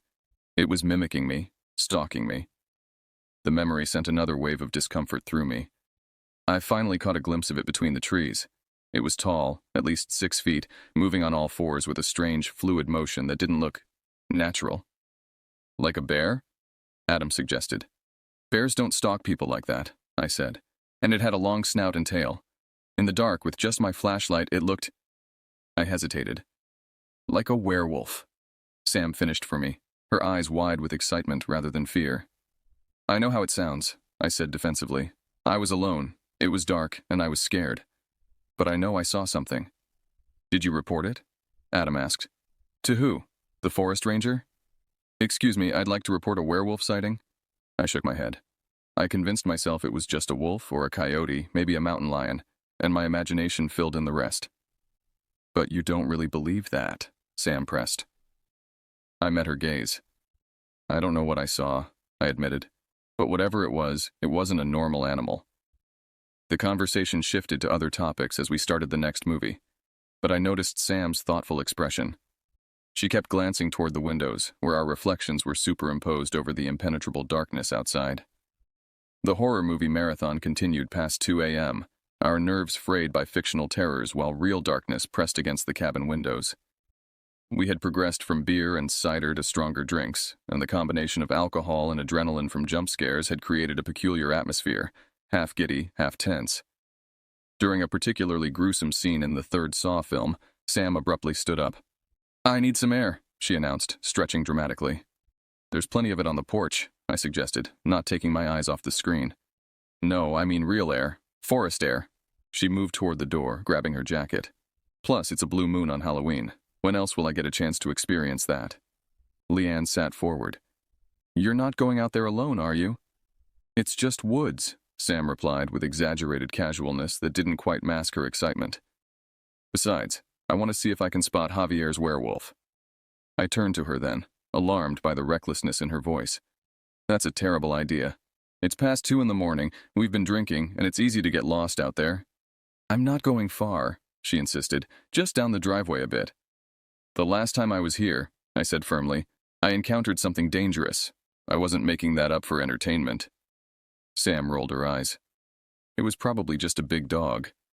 "It wasn't a dog." My voice came out sharper than intended. "Look, if you want to go wandering around in the dark forest by yourself, be my guest. But if you get attacked or lost, don't expect me to come running after you." I had hoped to scare her into staying, but Sam's expression only brightened with challenge. "Fine. I'll be back in 15 minutes. With that, she slipped out the door before anyone could stop her. We returned our attention to the movie, but my focus was broken. Every few minutes I glanced toward the door, expecting Sam to return with her adventure aborted. When 10 minutes passed with no sign of her, uneasiness began to build in my stomach. "She should have been back by now," Leanne said, voicing my concerns. She moved to the window, trying to peer into the darkness. "I can't see anything out there." "She's probably just trying to scare us," Cameron suggested, but his tone lacked conviction. Another 5 minutes passed, then 10. The movie ended, and still no Sam. "Something's wrong," Leanne said, reaching for her jacket. "We need to find her." Cameron nodded in agreement, already pulling on his shoes. Adam looked uncomfortable. "Maybe I should stay here in case she comes back." Under normal circumstances, I might have accused him of cowardice, but his suggestion was practical. "Good idea. If we all go searching and she returns to an empty cabin, she'll think we abandoned her." "Take this," Adam said, reaching into his duffel bag and pulling out a hunting rifle that instantly silenced the room. "Why did you bring that?" I asked, startled. "I always bring protection when I go to remote areas," he replied with a shrug, "but I think you should take it." I hesitated before declining. "No, you keep it here. We'll take flashlights." I didn't mention that my hands were shaking too much to trust myself with a firearm. We gathered our flashlights and cell phones, though I warned that reception was non-existent beyond the clearing. I put on my plague doctor mask for warmth. Its leather would shield my face from branches, while Cameron donned his purge mask with its built-in light. Leanne pulled up her red hood. Before stepping outside, I turned to Adam. "If we're not back in an hour, call for help." I didn't specify what kind of help might be available in these remote woods, and he didn't ask. The night air hit us with shocking coldness after the cabin's warmth. Our breath formed clouds in the beam of our flashlights. The moon, full and tinged slightly blue as promised, provided minimal illumination through the dense canopy. "Sam!" Leanne called, her voice seeming small against the vastness of the forest. We moved down the gravel driveway, calling periodically and sweeping our lights across the underbrush. The further we went from the cabin, the more oppressive the silence became, broken only by our footsteps and calls. The forest seemed to absorb sound in an unnatural way, as if it were listening, waiting. "I don't like this," Cameron muttered after we'd walked about a quarter mile. Neither did I, but I kept that thought to myself. Instead, I focused on scanning the woods for any sign of movement, any flash of Sam's reflective costume elements. Then I heard it, a soft rustling to our right, just beyond the reach of our flashlights. "Did you hear that?" I whispered, directing my flashlight toward the sound. Cameron nodded, the blue glow of his mask making his gesture ghostly. "Could be Sam." "Sam!" Leanne called again, louder this time. "This isn't funny anymore." No response came, but the rustling continued, moving parallel to us. Something was keeping pace with our progress down the road. I fought the rising panic in my chest, focusing instead on rational explanations. Wind in the branches, a raccoon or a possum, perhaps a deer watching us cautiously from the safety of the trees. But when we stopped walking, the rustling stopped too, just as it had 2 years ago. "Turn off your flashlights," I instructed, my voice tight. "What? Why would we—" Cameron began. "Just do it," I insisted. "Trust me." Reluctantly, they complied. The darkness that engulfed us was absolute. The moon, despite being full, provided little illumination through the dense canopy of pine branches overhead. As my eyes adjusted, I could barely make out Leanne's silhouette beside me. We stood in silence for nearly a minute. My ears strained against the quiet, picking up the soft whisper of wind, the distant call of a night bird, and our own breathing, too loud in the stillness. Then I heard it. The deliberate sound of movement in the underbrush, drawing closer. Whatever was there had been waiting for us to resume walking. Now it was approaching on its own. "Turn them back on," I said urgently. "Now!" Our lights came on simultaneously, beams sweeping frantically toward the sound. For a split second, I caught a glimpse of something retreating into the deeper shadows, something low to the ground but substantial, moving with unsettling speed and purpose. "What was that?" Leanne's voice trembled slightly. Before I could answer, a scream tore through the night, human, female, and terrified. It came from somewhere ahead of us, deeper into the woods beyond the road. "Sam!" Leanne bolted toward the sound, her red cape fluttering behind her like a warning flag. "Wait!" I called. but she was already plunging into the trees. Cameron and I had no choice but to follow, our flashlights bouncing wildly as we ran, creating a disorienting strobe effect among the pines. We crashed through underbrush, guided only by Leanne's bobbing flashlight ahead and the direction from which we'd heard the scream. Branches clawed at our clothes, roots threatened to trip us with every step, and the darkness seemed to push against us with physical force. "Leanne, slow down," I called, gasping for breath. The plague doctor mask made breathing difficult as I ran, but I dared not remove it. The glass eye lenses were the only thing protecting my vision from whipping branches. Suddenly, Leanne's light stopped moving. We caught up to find her standing rigid, her beam fixed on a small clearing ahead. In the center stood Sam, her costume torn and dirty, her painted whiskers smeared by tears or sweat. "Sam, thank God!" Leanne rushed forward to embrace her friend. But Sam didn't move to meet her. She remained frozen, staring not at us but at something beyond the clearing's edge. "We need to go," Sam said, her voice a hoarse whisper. "Now. Right now." "What happened?" I approached cautiously, scanning the trees behind her. "Did you fall? Are you hurt?" "I saw it," she said, finally looking at me. "I saw what you saw before. It's real, Javier, and it's not alone." A cold weight settled in my stomach. "How many?" "3, maybe 4. They're circling us." As if confirming her words, a low growl emerged from the darkness to our left. It was joined by another from behind us, then a third from the right. The sounds were unlike anything I'd heard before. Not quite wolf, not quite bear, carrying harmonics that seemed almost human yet fundamentally wrong. We instinctively moved closer together, forming a tight cluster with our flashlights pointing outward. In the narrow beams I caught brief glimpses of movement, dark shapes flowing between trees with disturbing grace, always just at the edge of visibility. "What do they want?" Cameron's voice cracked with fear. "Us," Sam replied simply. "They've been herding us deeper into the woods, away from the road." The realization hit me with terrifying clarity. We had been manipulated, drawn away from safety by creatures that displayed unmistakable intelligence and coordination. These were not mindless animals, but predators with strategy. "We need to get back to the cabin," I said, trying to keep my voice steady. "Stay together. Move slowly toward the road. Don't run. That's what they want." As we began to edge backward, one of the creatures moved into the periphery of my flashlight beam. My throat constricted at the sight. A massive form, powerfully built, moving on all fours yet with a fluidity that suggested it could rise to 2 legs if it chose. Its eyes reflected the light back at me, glowing with eerie intelligence. Then it was gone, melting into the shadows before I could process more details. "They're getting closer," Leanne whispered, her hand finding mine in the darkness. The growls intensified, now coming from all directions. We were surrounded. Our flashlights, once seeming powerful against the night, now revealed only tantalizing glimpses of our stalkers, never enough to fully comprehend what we were facing. "On 3, I said, my decision made. "We run, straight through the gap between those 2 pines. Ready? 1, 2... The world exploded with sound before I could say 3. The thunderous crack of a gunshot reverberated through the forest, temporarily silencing everything, the growls, the rustling, even the night insects. We froze, startled by the unexpected intervention. A second shot followed, this one closer, deliberately fired into the air rather than at any target. The sound came from the direction of the road, where a flashlight beam stronger than ours now swept through the trees. "Javier! Leanne!" Adam's voice called out. "Cameron! Sam! Where are you?" "Here!" we shouted in unison, our voices breaking with relief. The growls resumed, but more distant now, retreating from the new threat. We took advantage of the distraction, moving quickly toward Adam's voice and light. When we emerged onto the gravel road, I nearly collapsed with relief. Adam stood there, rifle held competently against his shoulder, scanning the tree line.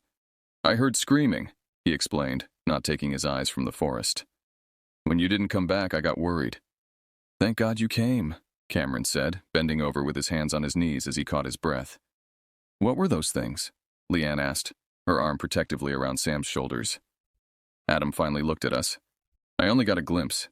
Big, definitely predators. Wolves, maybe? But his expression betrayed doubt. "Not wolves," Sam said firmly. "Not like any animal I've ever seen." We hurried back toward the cabin, Adam taking the rear position with his rifle ready. The walk seemed twice as long as before, each shadow potentially concealing another creature. I couldn't shake the feeling that we were being allowed to retreat, that the gunshots had merely interrupted rather than ended our encounter. The cabin's lights were a beacon of safety in the oppressive darkness. We rushed inside, locking the door behind us with hands that couldn't seem to stop shaking. In the harsh interior light, I could see the physical evidence of our ordeal: scratches on exposed skin, torn clothing, pine needles and dirt clinging to us. Sam looked the worst, her costume ripped in multiple places, a long scratch across her forearm that was just beginning to bead with blood. Leanne led her to the bathroom to clean the wound while Cameron collapsed onto the sofa, pulling off his mask to reveal a face pale with lingering fear. "What happened out there?" Adam asked, setting his rifle carefully on the dining table before checking the windows to ensure they were securely locked. I removed my plague doctor mask, grateful to breathe freely again. "Sam went missing. We went looking for her. Something found us instead. Multiple somethings." "I went out to look for the creature Javier had seen before," Sam called from the bathroom. "I thought it was just a story. I didn't believe—" Her voice caught. "She found them," Leanne continued, emerging with antibiotic ointment and bandages. "Or they found her." "I was walking along the road," Sam said, returning to the living room with her arm freshly bandaged. "Just enjoying the night air, looking at the moon. Then I heard something following me. When I turned around, nothing was there. But when I started walking again, I could hear it keeping pace with me." Her account matched my experience from 2 years ago with disturbing precision. "I tried to head back, but I got disoriented. Then I saw eyes reflecting my flashlight, too high off the ground for a normal animal. I panicked and ran into the woods, which was stupid, I know." She looked down at her hands. "They could have caught me if they wanted to. They were toying with me, hurting me deeper in." "Wolves don't behave like that," Adam said, frowning. "These weren't wolves," I replied. "Not ordinary ones, anyway." Leanne gave me a warning look. "Let's not jump to supernatural conclusions." "I'm not saying they were werewolves," I clarified, though the thought had certainly crossed my mind. "But they weren't normal wildlife either. They displayed coordinated hunting tactics, intelligence." "Wolves hunt in packs," Cameron offered weakly. "Not like this," Sam insisted. "They were communicating, planning. One would drive me in a specific direction, then another would appear ahead to redirect me. They could have taken me down at any point, but they were leading me somewhere." A heavy silence fell over the room as we considered the implications. Outside, the wind had picked up, branches scraping against the cabin's exterior like fingernails on wood. "Could they have been people?" Leanne suggested. "Some kind of sick hunting game?" "No person moves like that," I said firmly. "And the sounds they made, those weren't human." Adam checked his watch. "It's almost 4 in the morning. We should try to get some rest. I'll take first watch." "Watch?" Cameron repeated. "You think they might try to get in?" Adam gestured toward the window. "I think whatever's out there isn't finished with us. Better safe than sorry." I moved to the window, peering out into the darkness. The yard appeared empty, illuminated only by the porch light and security floodlight at the corner of the cabin. Beyond that, the forest was an impenetrable wall of shadow. But as I watched, I caught a flicker of movement at the tree line. Something large shifting position, watching the cabin. Then another movement to its right, and another to the left. They were still out there, surrounding us. Waiting. We established a rotation of lookouts. Adam first, then me, followed by Cameron, with the women exempt due to Sam's injury and Leanne's insistence on tending to her. I tried to sleep during my off hours, but managed only a fitful doze punctuated by startling awake at every creak of the cabin's timbers. When Adam woke me for my shift at 5:30 a.m., the first hints of dawn had begun to lighten the eastern sky. I took up position in the living room, rifle across my lap as Adam had shown me how to hold it. I had never fired a gun before, but Adam had given me basic instructions. Safety off, aim, squeeze the trigger gradually rather than pulling it suddenly. The pre-dawn hours passed with excruciating slowness. Every shadow seemed to move, every sound outside potentially signaling an approach. Twice I rose to check the windows, convinced I had seen movement, only to find nothing definitive, just the forest, gradually becoming visible as darkness retreated. By 7 a.m., sunlight filtered through the trees, revealing a landscape transformed by morning frost. The clearing around the cabin sparkled with ice crystals, beautiful and serene. It seemed impossible that the same peaceful setting had harbored such terror hours before. I woke Cameron for his shift, then joined Leanne in the kitchen where she was brewing coffee. She looked exhausted, dark circles beneath her eyes suggesting she'd gotten no more sleep than I had. "How's Sam?" I asked, keeping my voice low. "Finally sleeping," Leanne replied. "The scratch isn't deep, thankfully. Probably from a branch rather than—" She didn't finish the sentence. We sipped our coffee in silence, both watching the trees beyond the window. In daylight, the forest seemed innocuous, just pines and undergrowth, nothing to suggest the presence of abnormal predators. "Do you think they're gone?" Leanne finally asked. "I hope so," I said, unwilling to offer false reassurance. "Most predators hunt at night." "What are they, Javier? Really?" I hesitated. "I don't know. Something adapted to these woods. Something that's learned to hunt humans." "But you've been thinking about it for 2 years," she pressed. "You must have theories." I had theories, of course. Hours of late-night research into cryptid sightings, genetic anomalies in wolf populations, even government experiments gone wrong. Nothing had provided satisfactory explanations for what I'd encountered. "Whatever they are," I said finally, "they're intelligent, organized, and they see us as prey. That's all that matters right now." Cameron joined us, pouring himself coffee with hands that still trembled slightly. "Everything's quiet outside. No sign of movement." "We should leave," Leanne said firmly. "Pack up and go while it's daylight." I nodded my agreement. "As soon as Sam wakes up." We began gathering our belongings, moving with the quiet efficiency of people in shock. Adam cleaned and stowed his rifle, explaining that his family had hunted for generations and he'd learned marksmanship from his grandfather. "I never actually shot at them," he clarified. "Just warning shots." "Good thing," I replied. "I think killing one would have made the others more aggressive." Sam emerged from her room around 9 a.m., looking pale but composed. Her bandaged arm was held protectively against her chest, but she insisted she could drive. "I'm not staying another minute," she declared. We packed the cars quickly, eager to put distance between ourselves and the forest. As I locked the cabin, performing a final check to ensure we'd left everything in order, Adam approached with a concerned expression. "Do you smell that?" he asked. I paused, inhaling deeply. A musky odor hung in the air, animal but not quite familiar, like wet dog combined with something more acrid. It hadn't been present when we arrived yesterday. "They've been marking territory," Adam said quietly. "Around the entire cabin. It's a warning." I scanned the tree line one last time before hurrying to my car. The others were already in their vehicles, engines running, waiting only for my signal to depart. As I slid behind the wheel, movement caught my eye, just at the forest's edge, partially concealed by undergrowth. One of the creatures stood watching us, more visible in daylight than it had been in darkness.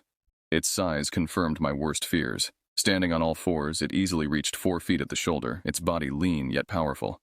The shape was canine, yet wrong somehow. Proportions slightly off, limbs too long, jaw too heavy. Its fur was a mottled gray-brown that provided perfect camouflage among the pines. But it was the eyes that froze my blood. Amber yellow and unmistakably intelligent, watching our departure with what appeared to be calculation rather than mere animal curiosity. I started the engine and led our small convoy down the gravel driveway. In my rearview mirror, I could see more shapes emerging from the trees to watch us leave. 3, 4, possibly 5 distinct forms. They made no move to pursue, seemingly content to reclaim their territory. None of us spoke about what we'd seen until we reached the main highway, signal bars finally returning to our phones. We pulled into a roadside diner, ordering breakfast that none of us had much appetite for. "We need to report this," Leanne said eventually. "Some kind of dangerous pack is living in those woods. People need to be warned." "And tell them what?" I countered. "That we were chased by monsters while trespassing at a Halloween party during a pandemic lockdown." "They weren't monsters," Adam said quietly. "Just animals. Unusually large wolves, maybe wolf-dog hybrids gone feral. It happens." Sam shook her head vehemently. "Those weren't just wolves, hybrid or otherwise. The way they moved, the way they coordinated, they were hunting us specifically." "The rangers should know," Cameron insisted. "Whatever explanation there is, those things are dangerous." In the end, we compromised. Adam called the Regional Forest Service office, reporting a sighting of unusually large predators near the cabin's coordinates. He described them as possible wolf-dog hybrids, aggressive but avoiding direct confrontation. The ranger who took the call seemed concerned but not alarmed, promising to send someone to investigate. None of us mentioned the intelligence we'd witnessed, the deliberate herding tactics, or the impossible size and proportions. Some details seemed too fantastical to share, too likely to undermine the credibility of our warning. As we prepared to go our separate ways, a subdued mood settled over our group. The shared experience had changed something between us, created a bond of survival but also of doubt and unanswered questions. "What happens now?" Sam asked, her injured arm cradled against her chest. "We go home," I said. "We try to make sense of what happened." But I knew, as I suspect we all did, that some experiences resist rational explanation. The creatures in those woods existed in a category beyond our comfortable understanding of the natural world. Not supernatural, perhaps, but certainly not normal. And I knew with cold certainty that they remained there still, controlling their territory, hunting with intelligence that no wild animal should possess, waiting for the next humans foolish enough to venture into their domain. The drive home passed in a blur of fatigue and lingering adrenaline. Every dark shape along the highway made my heart rate spike, though rational thought insisted the creatures couldn't have followed us this far. By the time I reached my apartment, exhaustion had overwhelmed fear, and I collapsed into bed fully clothed. Dreams came immediately, vivid and disturbing, running through endless woods pursued by shadows that moved with terrible purpose. In the dream I could hear their communication, not in growls but in something more complex, almost linguistic in its patterns. I woke gasping, sheets twisted around me, the afternoon sun streaming through blinds I'd forgotten to close. Over the next few days, our group maintained constant contact through texts and calls, sharing nightmares, comparing details we remembered, searching for explanations that might restore our sense of a rational world. Cameron found news reports from previous years, hikers gone missing in those same woods, bodies never recovered despite extensive searches. Adam researched wolf behaviors and concluded nothing matched what we'd encountered. Leanne spoke with a biology professor at her university, who suggested some form of canine gigantism combined with unusual pack dynamics, but even she admitted the explanation felt inadequate. Sam's scratch became infected despite proper care, requiring antibiotics and leaving a scar that she showed me via video call, 3 parallel lines that the doctor had attributed to a branch, but that we both knew came from something else entirely. A week after Halloween, I received a call from Francis, my cousin's husband. "Hey, thanks for cleaning up so well," he began casually. "Lance might head up there next weekend if you want to join him." My throat constricted at the thought. "I think I'll pass this time." "Everything okay? You sound strange?" I hesitated, unsure how much to share. "Francis, has Lance ever mentioned seeing anything unusual in those woods? Any weird animals?" A pause, too long to be meaningless. "Why do you ask?" "We saw something while we were there. Several somethings, actually. Large predators moving in coordinated patterns."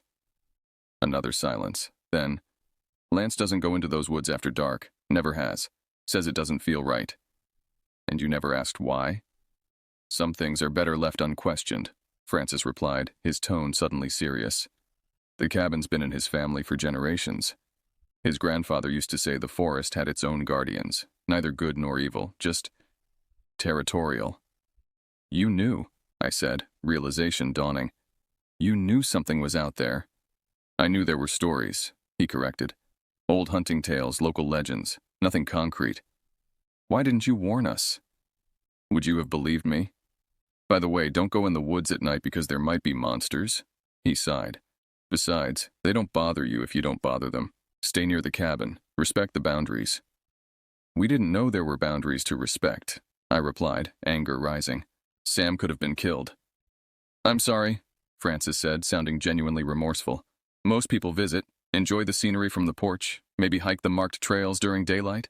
They never encounter anything unusual." "What are they?" I asked directly. "I don't know. Nobody does. The local indigenous tribes had names for them, stories passed down through generations. The early European settlers reported encounters too, usually fatal ones. Modern science has no classification for them." "But they exist," I insisted. "We all saw them." "Yes," Francis conceded.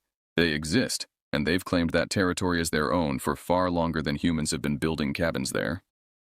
After ending the call, I sat in stunned silence, processing this confirmation of our experience. Part of me had still hoped for a rational explanation. Stress, group hysteria, ordinary animals misidentified in darkness and fear. Francis had eliminated those comfortable possibilities. That evening, our group gathered on a video call. I shared what I'd learned, watching their expressions shift from vindication to renewed unease. The knowledge that others before us had encountered these creatures, that their existence was known, even if only through folklore, somehow made the experience more rather than less disturbing. "So what do we do with this information?" Cameron asked eventually. "Nothing," Adam replied. "What can we do? Report that we confirmed some local legend about forest predators? We'd sound insane." "They're dangerous," Sam insisted. "People should know." "People already know," I said. "At least the locals do. It's why the area has so few permanent residents despite the beautiful landscape. It's why the hiking trails don't extend deep into those woods. They've adapted, created an unspoken boundary." "And we crossed it," Leanne concluded quietly. The conversation continued late into the night, but we reached no satisfying resolution. Some experiences defy neat conclusions, leaving only questions and the lingering awareness that the world is larger, stranger, and more dangerous than we prefer to believe. In the months that followed, I researched obsessively: folklore about forest guardians, scientific papers on undiscovered species, even conspiracy theories about government breeding programs. Nothing provided definitive answers, but patterns emerged across disparate sources: intelligent predators that walk the line between wolf and something else, territorial rather than unnecessarily aggressive, possessing communication abilities beyond normal animal capacity. I never returned to the cabin. Lance sold the property the following summer, saying only that it was time to let it go. I didn't ask if his decision related to what we had encountered. Some questions are better left unasked when you fear the answer. Sometimes, particularly on nights when the moon is full and bright, I dream of those woods again. In the dreams, I understand more than I did while awake, that the creatures were neither supernatural nor entirely natural, but something that evolved alongside humans while remaining separate, intelligent enough to avoid documentation, powerful enough to defend their diminishing territory against encroachment. And I wonder, as civilization continues to expand into the last wild places, how many other boundaries we cross unknowingly, how many other guardians watch from the shadows, waiting to defend what remains of their domain. I don't share these thoughts with others anymore. The Halloween of 2020 has become our secret. 5 people who glimpsed something beyond ordinary experience, who carry the knowledge that not all predators have been catalogued, not all territories appear on maps. The forest keeps its secrets, and sometimes, if we're fortunate, it allows those who glimpse those secrets to retreat with their lives, carrying nothing but questions that will never find satisfying answers, and memories that blur, with time, into something that might almost have been a dream. Almost.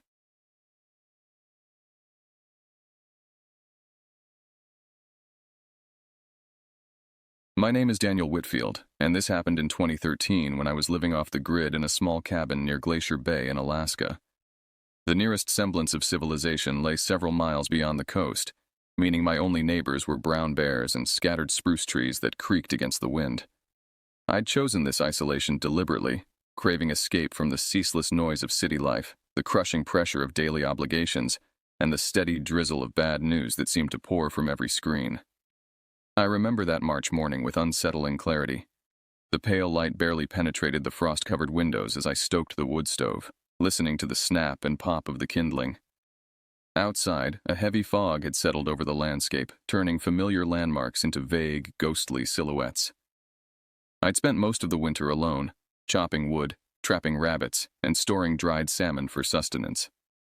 Solitude had become my companion, though I talked to myself more than I'd like to admit. My technological connections to the outside world were sparse but precious. A small solar panel rig that generated just enough power for an LED lamp and a tiny hand-crank radio. Some evenings I'd fiddle with the dials, straining to pick up broadcasts from Juno, or even static that resembled human voices. Most nights brought nothing but the hollow whisper of empty airwaves, a sound that eventually became as familiar as my own heartbeat. The isolation had settled into my bones by then. I'd developed habits and rituals to mark the passing of days. Morning coffee brewed over the fire, afternoons spent checking trap lines or repairing equipment, evenings reading weathered paperbacks by oil lamplight. My cabin wasn't much.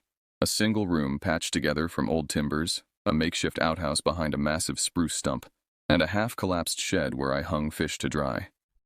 The space smelled of wood smoke, pine resin, and the metallic tang of cold that never quite left, even with the stove burning. That morning, I'd woken before dawn from a dream I couldn't recall, but that left me uneasy. Something about footprints in snow, about being followed. I dismissed it as the natural anxiety of a man who had gone too long without human contact. After breakfast, a piece of hardtack and some bitter coffee, I decided to check my trap lines and gather more firewood.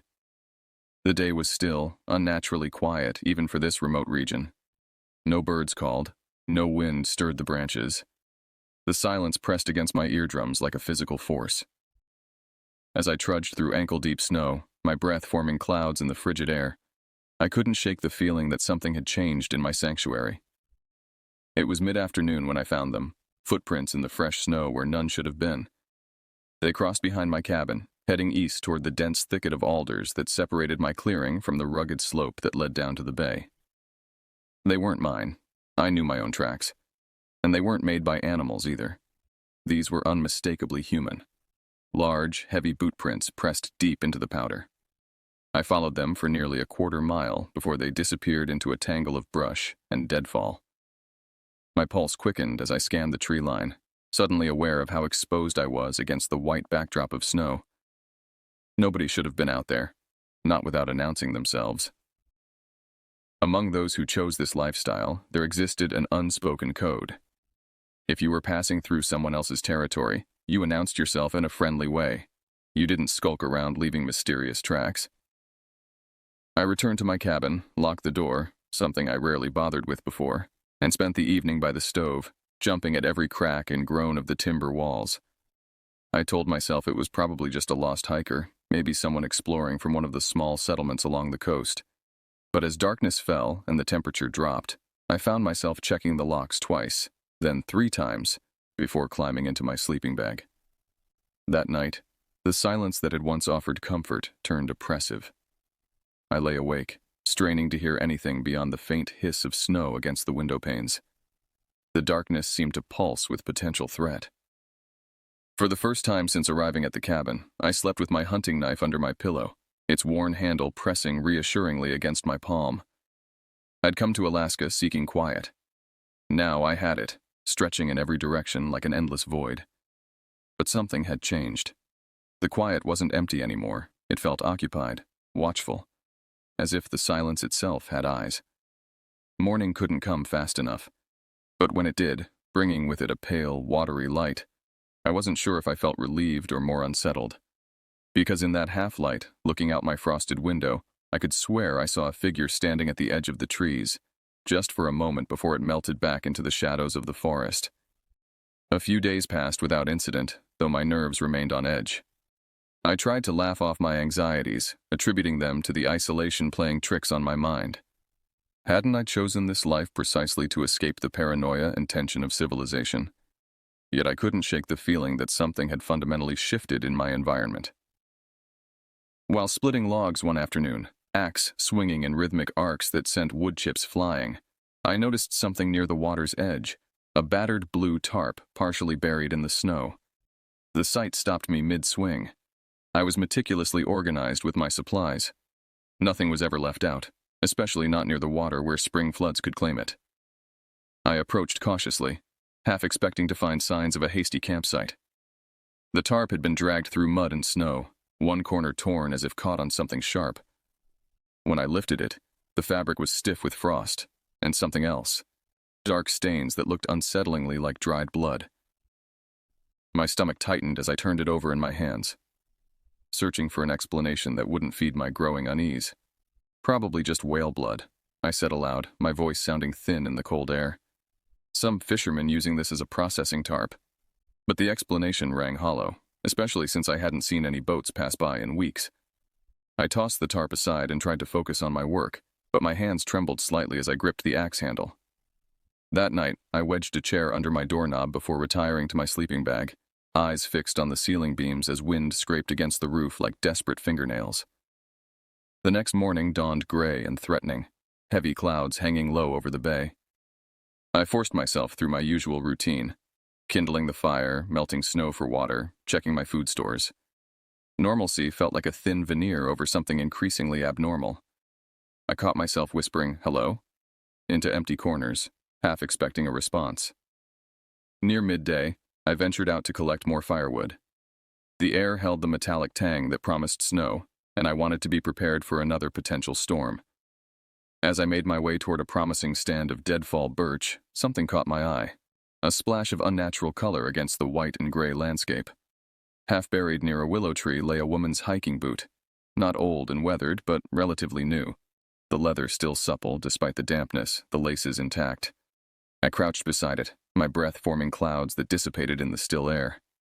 Who would leave a perfectly good boot behind? I picked it up, turning it in my hands. Inside, a small smear of something dark stained the insole. I sniffed cautiously and recoiled at the metallic, sour smell. My fingers came away tacky with what I now recognized unmistakably as blood, not animal blood, not the kind I was accustomed to from dressing game, but human blood. "Someone got hurt," I said aloud, the words hanging in the air like an accusation. I dropped the boot and stepped back, wiping my hand frantically against my pants. My gaze darted to the surrounding forest, suddenly alien and threatening. The trees seemed to lean inward, witnesses to something I couldn't comprehend. I stood frozen, staring at the distant mountains, their peaks disappearing into low-hanging clouds. Should I leave? Pack what I could and make the dangerous journey back to civilization. But I had no vehicle waiting. My only escape route was my small boat, and with the sea still winter rough, the 2-day journey would be perilous at best, fatal at worst. I forced myself to breathe deeply, to think rationally. Perhaps there was an innocent explanation. A hiker with a minor injury who had changed into dry footwear and accidentally left the boot behind.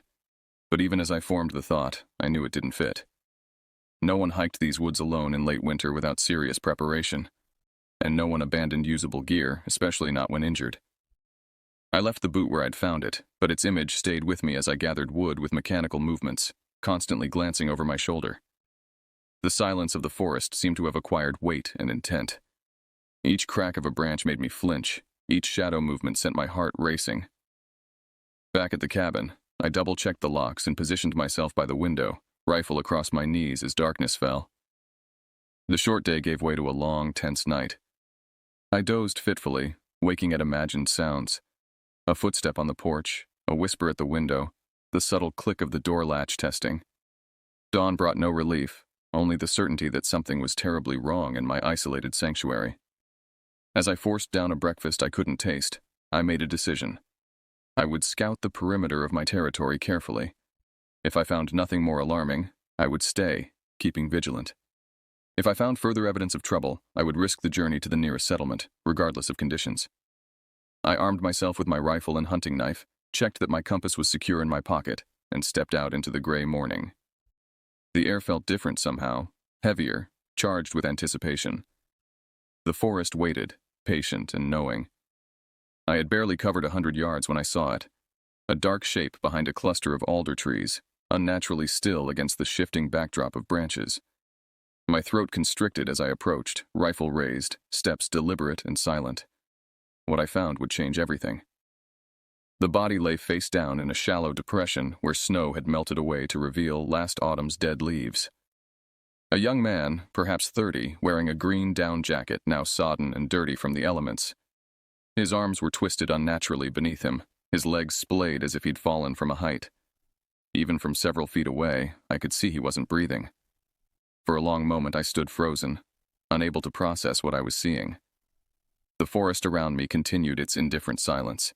No birds called, no animals rustled in the underbrush. Just the soft whisper of my own ragged breathing, and the pounding of blood in my ears. "Hello?" I called stupidly, as if the man might answer. My voice sounded alien in the stillness. When no response came, of course, none came, I approached cautiously, rifle still ready, though I knew the threat here wasn't from the body. I crouched beside him, noting details with a strange, detached clarity. Unshaven face, dark hair matted with dirt and frozen blood, no gloves on his stiff, pale hands. He wore hiking boots similar to mine, though newer, and cargo pants with multiple pockets. Equipment for wilderness survival. With trembling hands, I rolled him over just enough to see what had killed him. A deep wound gaped in his chest, the fabric around it stiff with dried blood. Not a gunshot.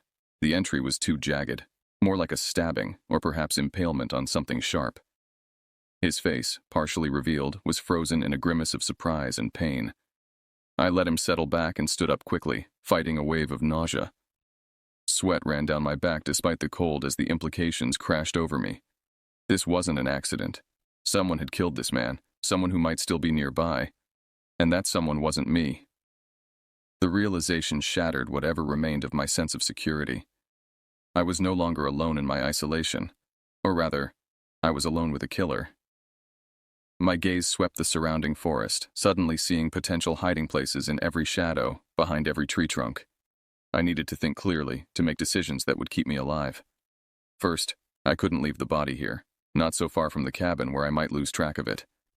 I needed to keep it in sight, as macabre as that seemed, not just for any evidence it might provide, but because whoever had done this might return. With grim determination, I grabbed the dead man's ankles and began the gruesome task of dragging him toward my cabin. His body moved stiffly over the rough ground, catching on exposed roots and stones. I'm not proud of treating human remains this way, but fear makes pragmatists of us all. I positioned him near enough to my cabin that I could keep watch, but far enough away that, well, the practical considerations of a dead body and freezing temperatures were something I didn't want to contemplate too closely. I covered him with the tarp I'd found earlier, weighing down the corners with stones. Back inside, I barricaded the door with my small table and positioned myself by the window with my rifle. Questions tumbled through my mind. Who was this man? Had he been alone or with others? Was his killer still in the area, and if so, why? Was I the next target, or just an unfortunate witness? The day crawled by with excruciating slowness. I allowed myself to move away from the window only for the most urgent necessities, keeping my rifle always within reach. As the light began to fade, transforming the forest into a maze of deepening shadows, my nerves stretched to breaking point. Just as dusk settled fully over the landscape, I heard it. A muffled cough somewhere outside. The sound froze me mid-breath. It was unmistakably human, undeniably close. I gripped my rifle tighter, fingers slick with sweat despite the cold, and moved to the window with practiced silence. At first, I saw nothing but the familiar outlines of trees and the dim shape of the tarp-covered body. Then, movement. A tall figure darted between trees at the edge of the clearing, moving with deliberate stealth. I caught only a glimpse, the outline of someone in a thick coat, topped with what appeared to be a strange, lopsided hat or cap. My heart pounded so violently I feared it might be audible outside the cabin. I steadied my breathing, forcing myself to focus, to track the movement as the figure slipped behind a large spruce tree about 30 yards from my door. "I know you're out there," I called, my voice cracking slightly. The declaration felt ridiculous the moment it left my lips, but the silence that followed was worse, a heavy, expectant void that seemed to press against the walls of the cabin. No response came. The figure remained hidden, but I felt its presence as surely as if it stood before me, watchful, patient, calculating. I kept my rifle trained on the tree where I'd last seen movement, arms beginning to ache from the strain of maintaining position. Minutes stretched like hours. The remaining daylight drained from the sky, leaving only the faint illumination of stars and a thin crescent moon. I dared not light my lamp, unwilling to make myself a clearer target. In the darkness, every shadow seemed to shift and breathe with malevolent intent. As full night descended, I heard them, footsteps circling the cabin. Light, careful steps crunching softly in the snow, moving from window to window as if testing for weaknesses. I stood by the door, rifle ready, mouth dry with fear, whispering curses and prayers in equal measure. The doorknob rattled. I nearly fired from pure, startled reflex. "Open up!" The voice was male, steady and almost calm, as if he were a neighbor stopping by for coffee rather than a potential killer testing my defenses in the wilderness. I remained silent, finger hovering near the trigger. The door rattled again, harder this time. Something scraped against the wood, a knife blade perhaps, testing the strength of the barrier between us. "Go away!" I shouted, my voice surprisingly strong despite my terror. A pause followed, then a sound I hadn't expected. A chuckle, a strange half-laugh that raised the hair on my neck. The casual amusement in that sound was somehow more terrifying than rage or threats would have been. I tightened my grip on the rifle, prepared to fire through the door if necessary. But after a moment, I heard footsteps retreating, fading into the trees. The night stretched endlessly before me. I didn't sleep. Couldn't sleep. Every creak of the cabin's timbers, every whisper of wind became the return of my visitor. By the time the first gray light of dawn filtered through the windows, I had made my decision. I couldn't stay. Whatever was happening here, whatever had happened to the dead man outside, I wanted no part of it. I would take my chances with the sea. First light brought a steely determination born of a sleepless night. I moved quietly, gathering essentials: dried fish, a canteen of water, spare clothes, my hunting knife, and of course my rifle. I checked the bolt action meticulously, loaded it fully, and tucked extra ammunition into my pocket. Whatever awaited me outside, I would not face it unprepared. I listened at the door for long minutes, hearing nothing but the soft sigh of wind through the trees. The forest appeared innocent in the pale morning light, revealing no hint of the previous night's terror. But I knew better now. The wilderness I had sought for its peaceful solitude had become a hunting ground, and I was no longer the hunter. Taking a deep breath, I unbarricaded the door and slipped outside, staying low and close to the cabin wall. The dead man still lay under the tarp, undisturbed. The air held the sharp bite of coming snow, and fog clung to the lower reaches of the forest, creating pockets of ghostly whiteness between the trees. My plan was simple: make my way down to the bay where my boat was secured, launch it, and follow the coastline south to the nearest settlement. It would be a grueling journey in cold, rough waters, but I saw no alternative. Staying meant certain confrontation with whoever had killed the man in the green jacket, and possibly others. I moved away from the cabin toward the small path that led down to the shore, every sense hyper-alert. 20 yards from safety, I saw him. He was crouched behind a fallen log, partially concealed by morning mist, but unmistakably watching my cabin door. He hadn't seen me yet. For a moment I had the advantage of surprise, and in that moment I took in every detail of the man who had stalked me through the night. He was tall, perhaps 6 feet or more, with a gaunt frame draped in a black wool coat patched at the elbows. Heavy boots covered his feet, and a dark beanie was pulled low over a weathered face framed by a beard streaked with gray. His hollow cheeks and sunken eyes gave him the appearance of someone who had gone too long without proper food or rest. But what drew my gaze most was the object in his hands. A long knife with a blade that caught the morning light, its edge visibly worn from frequent use. Our eyes met simultaneously. I registered the moment awareness dawned on his face, followed by something like pleasure, the satisfaction of a predator sighting prey. My heart kicked violently against my ribs. I raised my rifle and shouted something. I can't recall the exact words, only that they emerged as a hoarse, desperate command. He responded by slowly rising to his feet, his movements unnervingly deliberate. Then, bizarrely, he smiled. A polite, almost cordial expression that matched the calm voice from the previous night. The incongruity of that smile froze me for a crucial second. Then he rushed forward with shocking speed. I pulled the trigger. Click. The misfire sent a wave of cold horror through me. I frantically tried to cycle the bolt, to chamber another round, but he was on me before I could complete the action. He struck the rifle with his arm, sending it sideways, then slammed into me with his full weight. I stumbled backward, tripped over an exposed root, and landed hard on my back, the impact forcing the air from my lungs. Above me, his figure blocked out the pale sky, knife raised.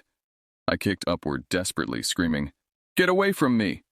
He answered with a grunt, grabbing my jacket with his free hand, dragging me toward him. His breath hit my face, the sour stench of rotten food and unwashed teeth. I struck out blindly, my fist connecting with his jaw, sending pain shooting through my knuckles. The blow barely seemed to register with him. His grip remained iron. He swung the knife in a tight arc. I twisted sideways, feeling the blade slice through my left sleeve and into the flesh beneath. Pain flared hot and immediate. He swung again, and I rolled, feeling the blade tear fabric but miss flesh by millimeters. This was no choreographed fight from a film. It was ugly, desperate, and chaotic. 2 men rolling in frozen dirt and dead leaves, panting and clawing like animals. His weight pinned me temporarily, the knife inching toward my throat. I could see flecks of something dark under his fingernails and the creases of his knuckles. Blood. Someone else's blood. With a surge of adrenaline, I brought my knee up hard into his ribs. His breath left him in a wheezing gasp, his grip loosening just enough. I tore myself free, scraping my palms raw on frozen gravel as I scrambled away. As I regained my footing, he lunged forward again, knife extended. I leapt backward, and in that moment, Providence intervened. He slipped on wet leaves, momentarily off balance. I seized my chance. Grasping my fallen rifle by the barrel, I swung it like a club. The stock connected with his shoulder with a sickening thud. He yelled, the first clear expression of pain I'd heard from him, and the knife fell from his grip. I swung again, aiming higher this time, and caught the side of his face. He collapsed onto his back, dazed but not unconscious. Blood began flowing from a gash near his temple, soaking into his matted beard. The knife lay several feet away, and I lunged for it, but he kicked out, sending it skittering across frozen ground. We circled each other like wolves, both wounded, both deadly. Blood soaked my left sleeve, the cut beneath burning with each movement. He was breathing heavily, one hand pressed to his injured shoulder, the other formed into a claw-like defensive position. I could see the calculation in his eyes, weighing his chances, measuring the distance to his weapon. "Why are you doing this?" I demanded, my voice raw. He didn't answer with words. Instead, his expression shifted into something beyond comprehension, a look that communicated he needed no reason, that violence was its own justification. In that moment, I understood I faced something I couldn't rationalize or negotiate with. I feinted toward the knife. He took the bait, rushing to intercept me. His shoulder collided with my midsection, driving me backward. We crashed to the ground together, the rifle spinning from my grasp. His elbow smashed into my shoulder, sending fresh pain radiating down my arm. Instinct took over. My hand found a rock, cold and solid against my palm. I swung it upward with all my remaining strength, connecting with the side of his neck. He gasped, a wet, choking sound, and his weight shifted. I pushed him off, rolling sideways, then scrambled toward the dropped knife. My fingers closed around the handle just as he rose to his knees. Our eyes locked. I saw no fear in his, only a cold fury and perhaps surprise that his hunt had taken this turn. He began to rise. I didn't give him the chance to complete the movement. I rushed forward, knife extended, striking blindly, tears of pain and fear blurring my vision. The blade met resistance, then sank inward. He made a startled sound, more surprise than pain, as I felt the warm wetness of blood on my hand. He staggered backward a step, looking down at the wound in his chest with something like curiosity. I struck again, the motion automatic, desperate. This time, he went limp, falling face first onto the mossy ground with a finality that left no doubt. I stood over him, panting, trembling, the bloody knife still clutched in my hand. The forest had fallen silent again. No birds, no wind, just the rasp of my own labored breathing. I'd killed a man. The knowledge sat heavy and cold in my stomach. After a moment, I knelt beside him, pressing shaking fingers to his neck to check for a pulse I knew wouldn't be there. Nothing. He was gone. Self-defense, I told myself. He had killed that other poor soul first. I only did what I had to do. But the justification rang hollow in the face of such violent death. I looked around at the empty forest, aware that there was no one to help or judge me. I was utterly alone with what I had done. The pain in my arm reasserted itself, sharp and insistent. Blood had soaked through my sleeve, and when I examined the wound, I found a clean, deep slice that would need attention. I tore a strip from my shirt and bound it tightly, wincing as pressure aggravated the injury. I couldn't stay here. Not with two bodies, not with the possibility of others involved in whatever terrible business had brought these men to my isolated corner of wilderness. I needed to reach civilization, to find authorities who could make sense of what had happened. With grim determination, I gathered what supplies I could salvage and began the long trek toward the shore where my boat waited. Each step was careful, my eyes constantly scanning the forest for any sign of further threat. The knife, still stained with blood I couldn't bring myself to wipe away, remained clutched in my right hand, a grotesque talisman against further danger. As I walked, the wilderness I had once found so peaceful now seemed charged with malevolent awareness, as if the trees themselves were witnesses to violence they would neither forget nor forgive. The journey to the shore felt interminable. Every shadow contained potential threat. Every sound signaled possible pursuit. The wound in my arm throbbed with each heartbeat, a steady reminder of how narrowly I had escaped death. Blood had seeped through my makeshift bandage, leaving a dark stain that spread slowly across the fabric. When I finally reached the rocky stretch of coastline where my small boat was secured, the sight of open water brought unexpected emotion, not relief, but a profound sense of vulnerability. The sea stretched gray and forbidding before me, white-capped waves signaling rough conditions ahead. The journey would be perilous, but staying meant certain death, whether from exposure, infection, or the possibility that my attacker hadn't been working alone.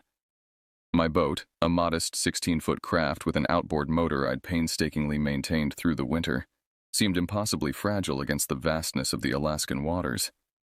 Still, it represented my only chance. I worked methodically despite my injury, checking the fuel levels, securing my meager supplies, untying the mooring ropes with fingers stiff from cold and shock.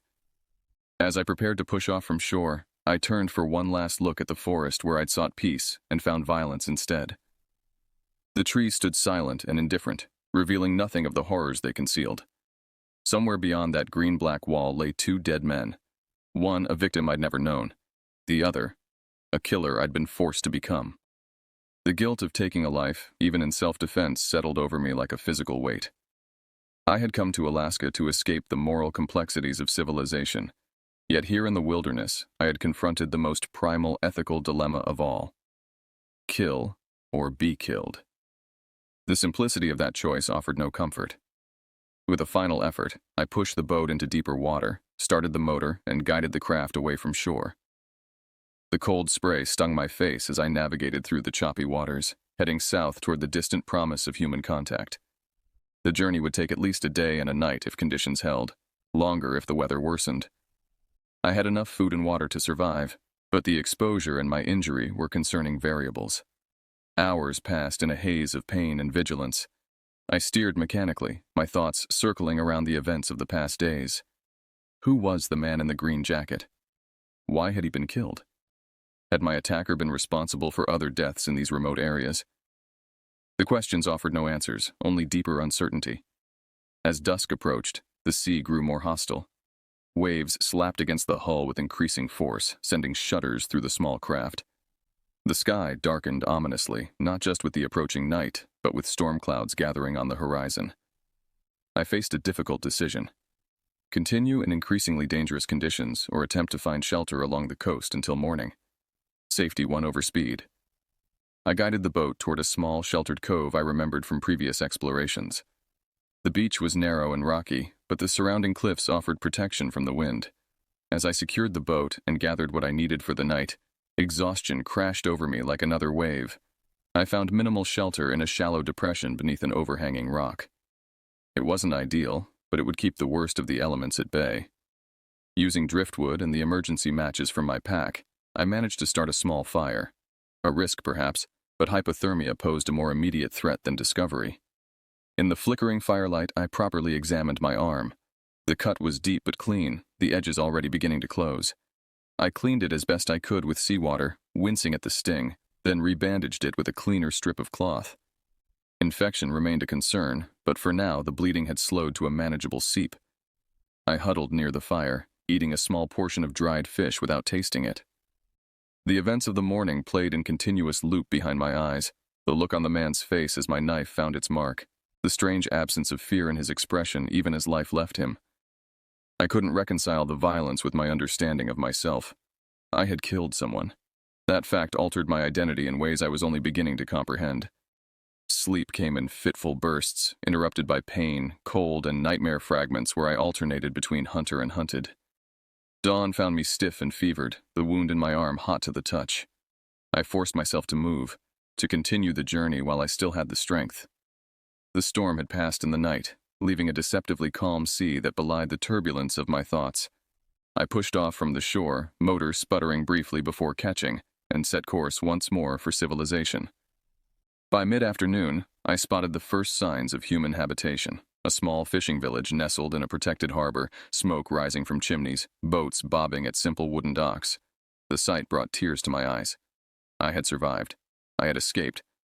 But I had not emerged unchanged.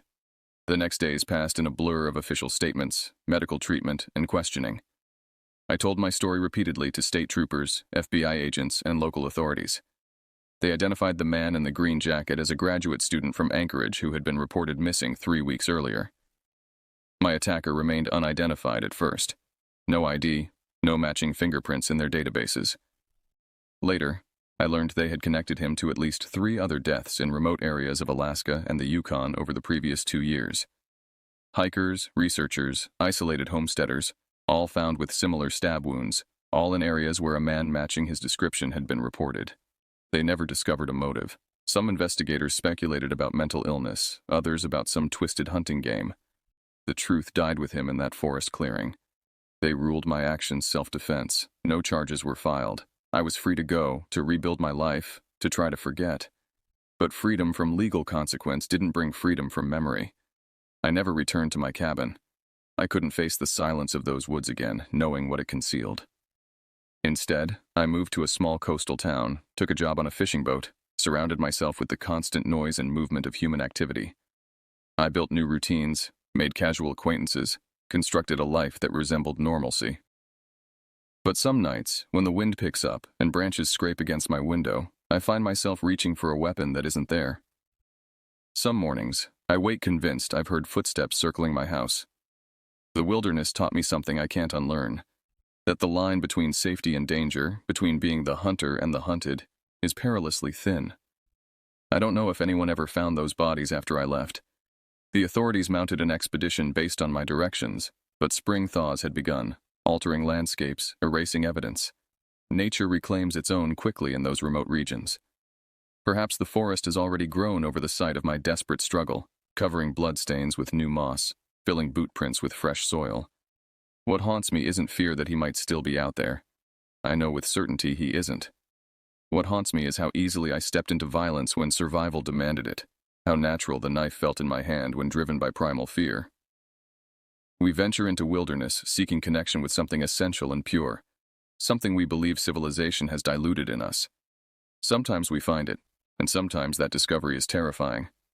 I still feel uneasy in complete silence. I keep a radio playing softly most nights, filling the dark hours with human voices. I've never again lived alone. The experience changed me in fundamental ways, made me more cautious, more aware of the fragility of safety, more conscious of how quickly the veneer of civilization can peel away when circumstances demand. I came to Alaska seeking solitude, seeking the silence beyond modern noise. I found it. But in that profound quiet, I discovered something else. That silence itself can become a presence, watchful and knowing. That emptiness can fill with threat. That the greatest dangers sometimes come not from the wilderness itself, but from what it reveals in us and in others when all distractions fall away. Even now, years later, I sometimes dream of those days in the cabin, of waking to footprints in fresh snow, of the weight of the knife in my hand. I wake from these dreams with the certainty that something follows me still. Not the man I killed, but the knowledge of what I became in that moment of desperation, the understanding that within each of us waits the capacity for terrible violence when survival demands it. This is the lesson of true isolation, the wisdom of the wilderness, that we are never as far from our primal nature as we believe, that the line between human and animal blurs when pushed to extremes. It is a knowledge I carry with me always, a silence that never truly ends.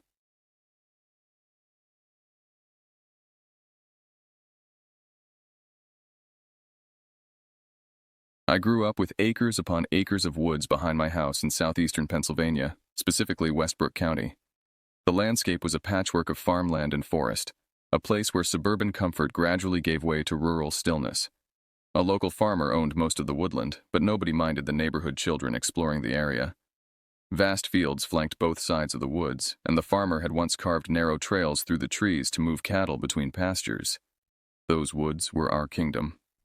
My brother, sister, and I claimed them as our playground, our refuge from the structured world of school and chores. We knew every fallen log, every fork in the path, every seasonal change that transformed our forest sanctuary. A shallow creek cut through the property, offering endless possibilities. Fishing in spring, swimming in summer, and what we called mucklucking in the muddier months, wading through silt to catch frogs and salamanders with our bare hands. We ventured there in all seasons, all weather conditions, Snow-covered branches in winter became our architectural challenges. Rain-soaked paths in autumn turned into natural obstacle courses. Sun-dappled clearings in summer served as our meeting spots. I even hiked those woods on moonlit nights as a child, finding the familiar terrain transformed into something more magical, but never threatening. The silver light filtering through leaves created patterns I could navigate blindfolded if needed. The wildlife was typical for the region: foxes trotting through underbrush, raccoons washing food in the creek, deer bounding away at our approach, and squirrels chattering warnings from above. Nothing dangerous lurked there, at least not back then. This was 2018, before coyotes had reclaimed the territory, before I understood that not all wilderness welcomes human visitors. I was 11 years old when everything changed. The incident that transformed my relationship with those woods happened on what began as an ordinary autumn day. Looking back now, I recognize the subtle warning signs we ignored, the way the forest seemed to hold its breath as we entered. But at 11, I hadn't yet learned to read those signals. Mia had been my best friend since 3rd grade. She lived just 2 houses down, and we shared an adventurous spirit that often led us beyond the neighborhood boundaries. That Saturday in October 2018 dawned crisp and clear, perfect for exploration. We packed simple lunches, filled our water bottles, and set out before our parents could assign weekend chores. "Let's go all the way to Vine Hill today," I suggested, referring to our nickname for the elevated clearing where massive grapevines had grown thick enough to support our weight. We'd fashioned crude swings there, testing their strength cautiously before trusting them completely. Mia agreed enthusiastically. "Race you to the creek crossing," she called, already sprinting ahead. We hiked for most of the morning, following the main trail before branching off onto less defined paths that wound upward through increasingly dense vegetation. Conversation flowed easily between us: school drama, family annoyances, dreams of future adventures beyond our small town. The sunlight streamed through the canopy, creating dappled patterns that shifted with each breath of wind. By midday, we'd reached Vine Hill. The clearing offered a panoramic view of the valley below, trees stretching in every direction like a rumpled green blanket. The massive vines hung from sturdy oak branches, their woody tendrils thicker than my wrist. We took turns swinging out over the sloping hillside, the momentary weightlessness bringing shrieks of delight. After eating our sandwiches and apples, we sprawled in the patchy grass, cloud-watching and plotting the rest of our day.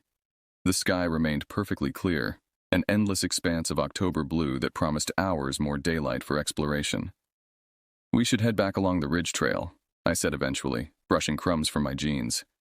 "It's longer, but there's that weird rock formation I wanted to show you." Mia checked her watch, a birthday gift she rarely removed. "We've got time," she agreed. "Mom doesn't expect me until dinner." We gathered our belongings and started down the hill toward the woods. The moment we stepped beneath the tree line, something subtle shifted. The temperature dropped several degrees, not unusual in the shade, but this felt different. More immediate, as though we'd crossed an invisible threshold into cooler air. More noticeably, clouds began gathering overhead, their edges visible through gaps in the foliage. "Weather's changing," Mia observed, zipping up her jacket. I nodded, suddenly uneasy without understanding why. Forecast said clear all day. We continued down the trail, our earlier carefree mood gradually replaced by a focused silence. The forest had grown quieter too. No birds called, no squirrels rustled through the underbrush. Even the wind seemed to have stilled, leaving the woods in an unnatural hush that pressed against my eardrums. The path narrowed as we descended, forcing us to walk single file through thicker undergrowth. Fallen leaves carpeted the ground, creating a satisfying crunch with each step. I walked ahead, occasionally holding branches aside for Mia. The rhythmic sound of our footsteps, crunch, crunch, crunch, became almost hypnotic. Until I realized there was an echo. I stopped abruptly, causing Mia to bump into me from behind. "What's wrong?" she whispered, immediately matching my tension. "Listen," I said, remaining perfectly still. We both held our breath. For 5 seconds, nothing. Then, a soft shuffling of leaves about 20 yards behind us, slightly uphill from where we stood. "Something's following us," I said, keeping my voice low. Mia shook her head. "Probably just a deer. They're everywhere this time of year." To demonstrate my point, I deliberately took 2 loud steps forward, dragging my feet through the leaves. We waited, and seconds later heard an unmistakable mirroring of the sound. something dragging through the forest floor, matching my movement precisely. "See? I'm not copying you," Mia said, taking her own step forward. After her movement, we both heard it again, leaves shifting behind us, up the hill. We turned simultaneously, scanning the woods for the source. The forest seemed to darken as we watched, clouds now completely obscuring the sun. What had been merely cool air now felt genuinely cold. My breath formed small clouds in front of my face. "Do you see anything?" Mia whispered. I squinted, trying to make sense of the patterns of light and shadow between the trees. Something moved, or seemed to move, roughly 30 feet away. It wasn't the distinct outline of a deer or fox, but something larger and less defined. Then came the sound that transformed our unease into genuine fear. A deep, rumbling growl that seemed to vibrate through the ground beneath our feet. It wasn't the quick, nervous growl of a fox or the warning bark of a deer. This was something primal, something that didn't belong in these familiar woods. Mia's hand shot out, gripping my arm with surprising strength. Her nails dug into my skin through my jacket sleeve. "What was that?" Her voice had risen an octave. "Don't run," I managed to say, remembering warnings about predators and prey responses. "Back away slowly." We began retreating down the path, eyes fixed on the spot where we detected movement. The leaves there shifted again, parting as though something substantial was moving through them. But we couldn't see any animal, any form that made sense. Just disturbance without visible cause. With every backward step we took, the unseen entity seemed to advance, maintaining the same distance between us. The growl came again, louder this time, a sound that seemed to reverberate inside my chest cavity. It was a sound that didn't belong in these woods, didn't belong anywhere in this region. "Do you see it?" I hissed, desperately trying to make sense of what was happening. "I see the leaves moving," Mia responded, her voice trembling. "But there's nothing there. It's just empty space." She was right.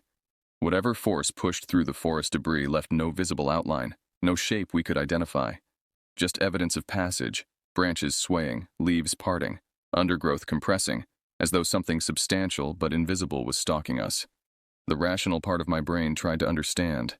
A trick of light, a deceptive wind pattern, perhaps an animal with coloration that blended perfectly with the forest background.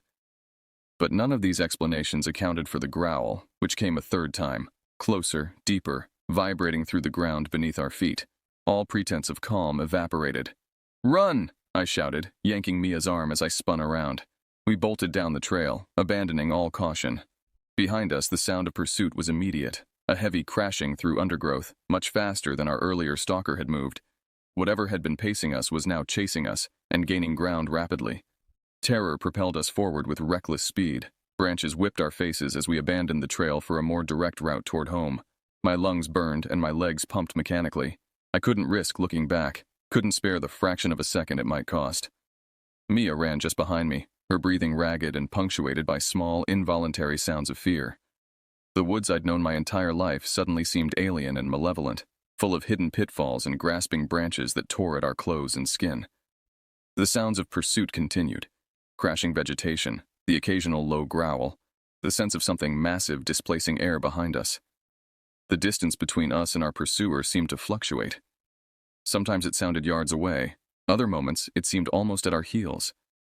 "I can't," Mia gasped, stumbling on a protruding root. I grabbed her hand, pulling her forward. "Don't stop." We burst through a particularly dense section of underbrush and faced a steep embankment leading down to the creek. Under normal circumstances, we would have found another crossing point, but fear eliminated caution. I half slid, half fell down the slope, dragging Mia with me. Cold water soaked through my sneakers as we splashed across the shallow stream, scrambling up the opposite bank on all fours. The sounds of pursuit stopped at the creek's edge. Through the trees, I could make out the disturbance in the vegetation on the far bank, leaves and branches moving as though buffeted by a localized wind. But nothing visible crossed the water. "It stopped," Mia panted, doubled over with her hands on her knees. "Keep moving," I insisted, tugging her sleeve. "We're still too far from home." We maintained a jog for the next quarter mile, constantly glancing over our shoulders. The woods had fallen silent again, unnaturally so. No birds, no insects, no rustling of small animals in the underbrush. Just our labored breathing and footsteps on the forest floor. When we finally spotted the edge of the tree line where the woods met my backyard, relief flooded through me. Sunlight still bathed the open yard, contrasting sharply with the gloom beneath the canopy.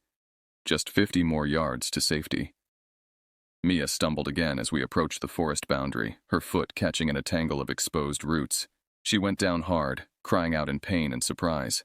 I turned back, grabbing her arm and hauling her upright with strength I didn't know I possessed. "Go, go, go," I urged, practically dragging her the final distance. We burst from the tree line into the sunshine of the open yard, not stopping until we reached the back porch. Only then did we turn to look at the woods we'd fled. The trees stood silent and still, no sign of movement or disturbance. No evidence of the terror that had pursued us. "What was that?"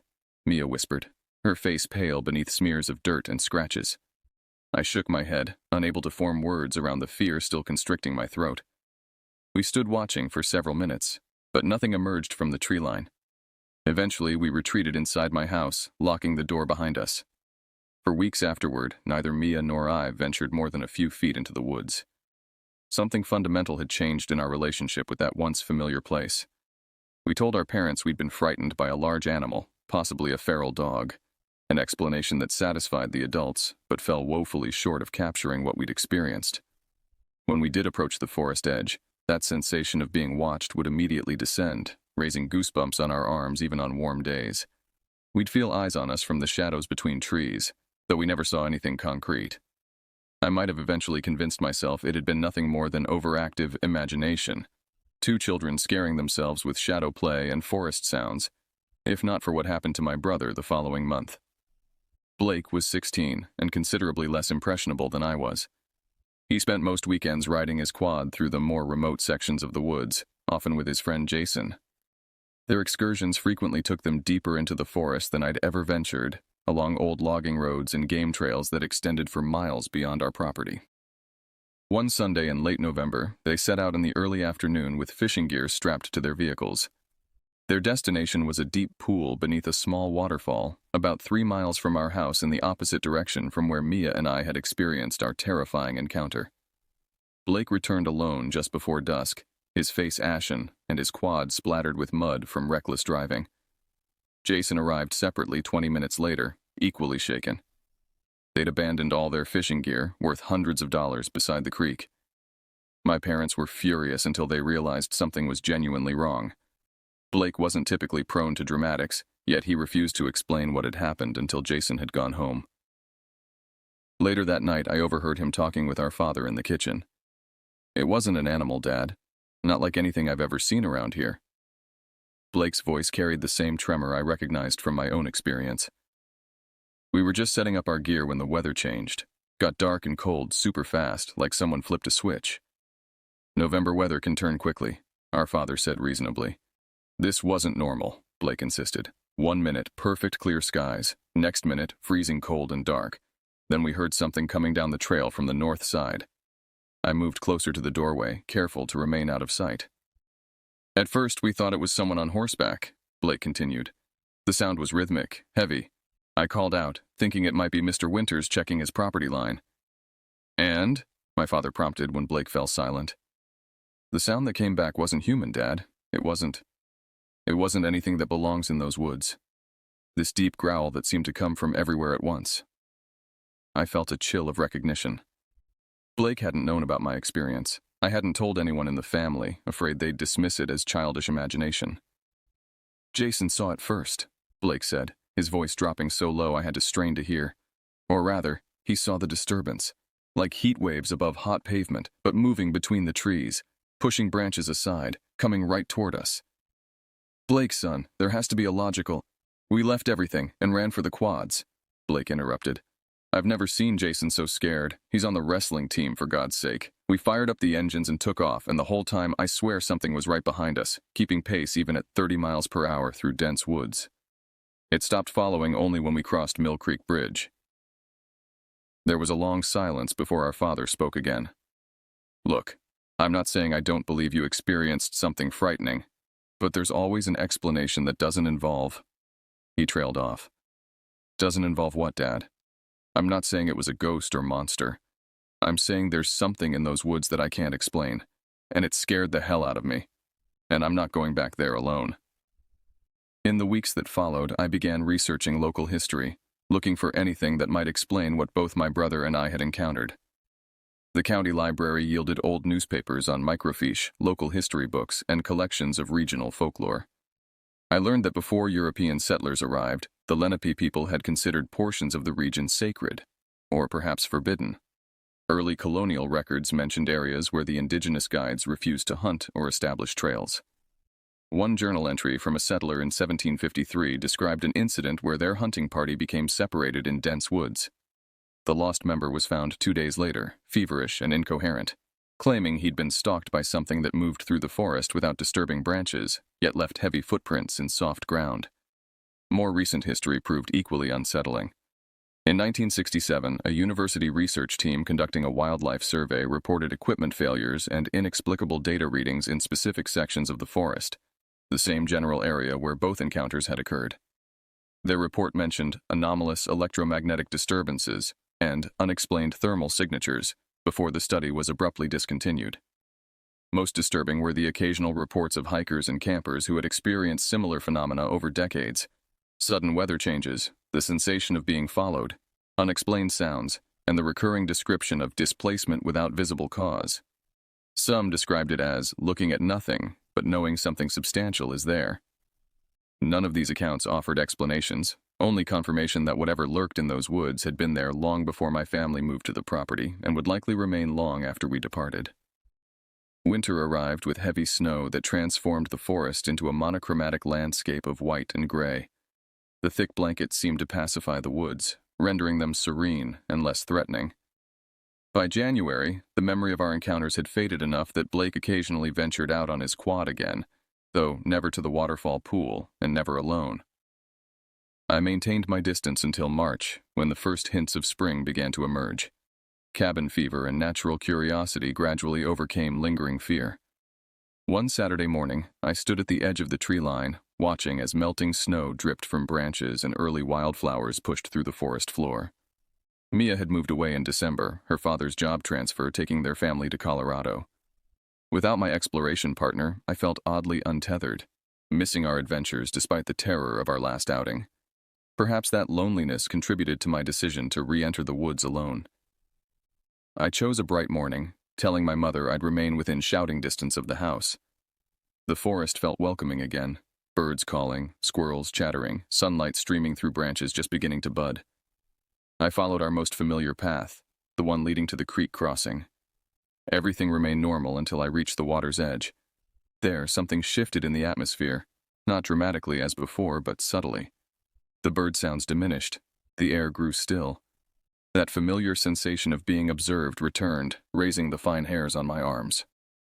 Across the creek, partially obscured by a stand of young trees, I noticed something unusual. At first, I thought it might be a deer standing motionless, watching me. But as I focused, I realized I wasn't seeing an animal at all, but rather an absence, a deer-sized distortion in the visual field, like looking through uneven glass. The water between us seemed to serve as a boundary. Whatever waited on the far bank made no move to cross, no sound to threaten. We simply observed each other across the dividing line of the creek. Minutes passed in this silent standoff before I slowly, deliberately turned and walked back toward home. No pursuit followed. No growl echoed through the trees. Just the prickling awareness of being watched until I cleared the woodland boundary. 7 years have passed since those encounters in 2018. I've returned to the woods countless times since then, having developed a complex relationship with the forest and whatever inhabits its deeper regions.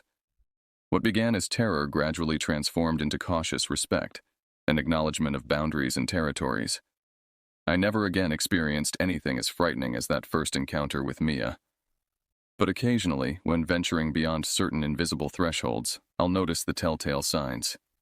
Sudden temperature drops, unnatural silence, that unmistakable sensation of being monitored by something just beyond normal perception. Blake eventually told me about subsequent encounters during his quad excursions, moments when he'd round a bend and find the path ahead distorted by that same visual anomaly, forcing him to find alternate routes. We compared notes, mapped locations, and gradually identified patterns. The entity, or entities, seemed to concentrate in 3 distinct areas of the forest, with the creek serving as a consistent boundary. Our family still owns the property. I'm in college now, studying ecology with a focus on conservation biology.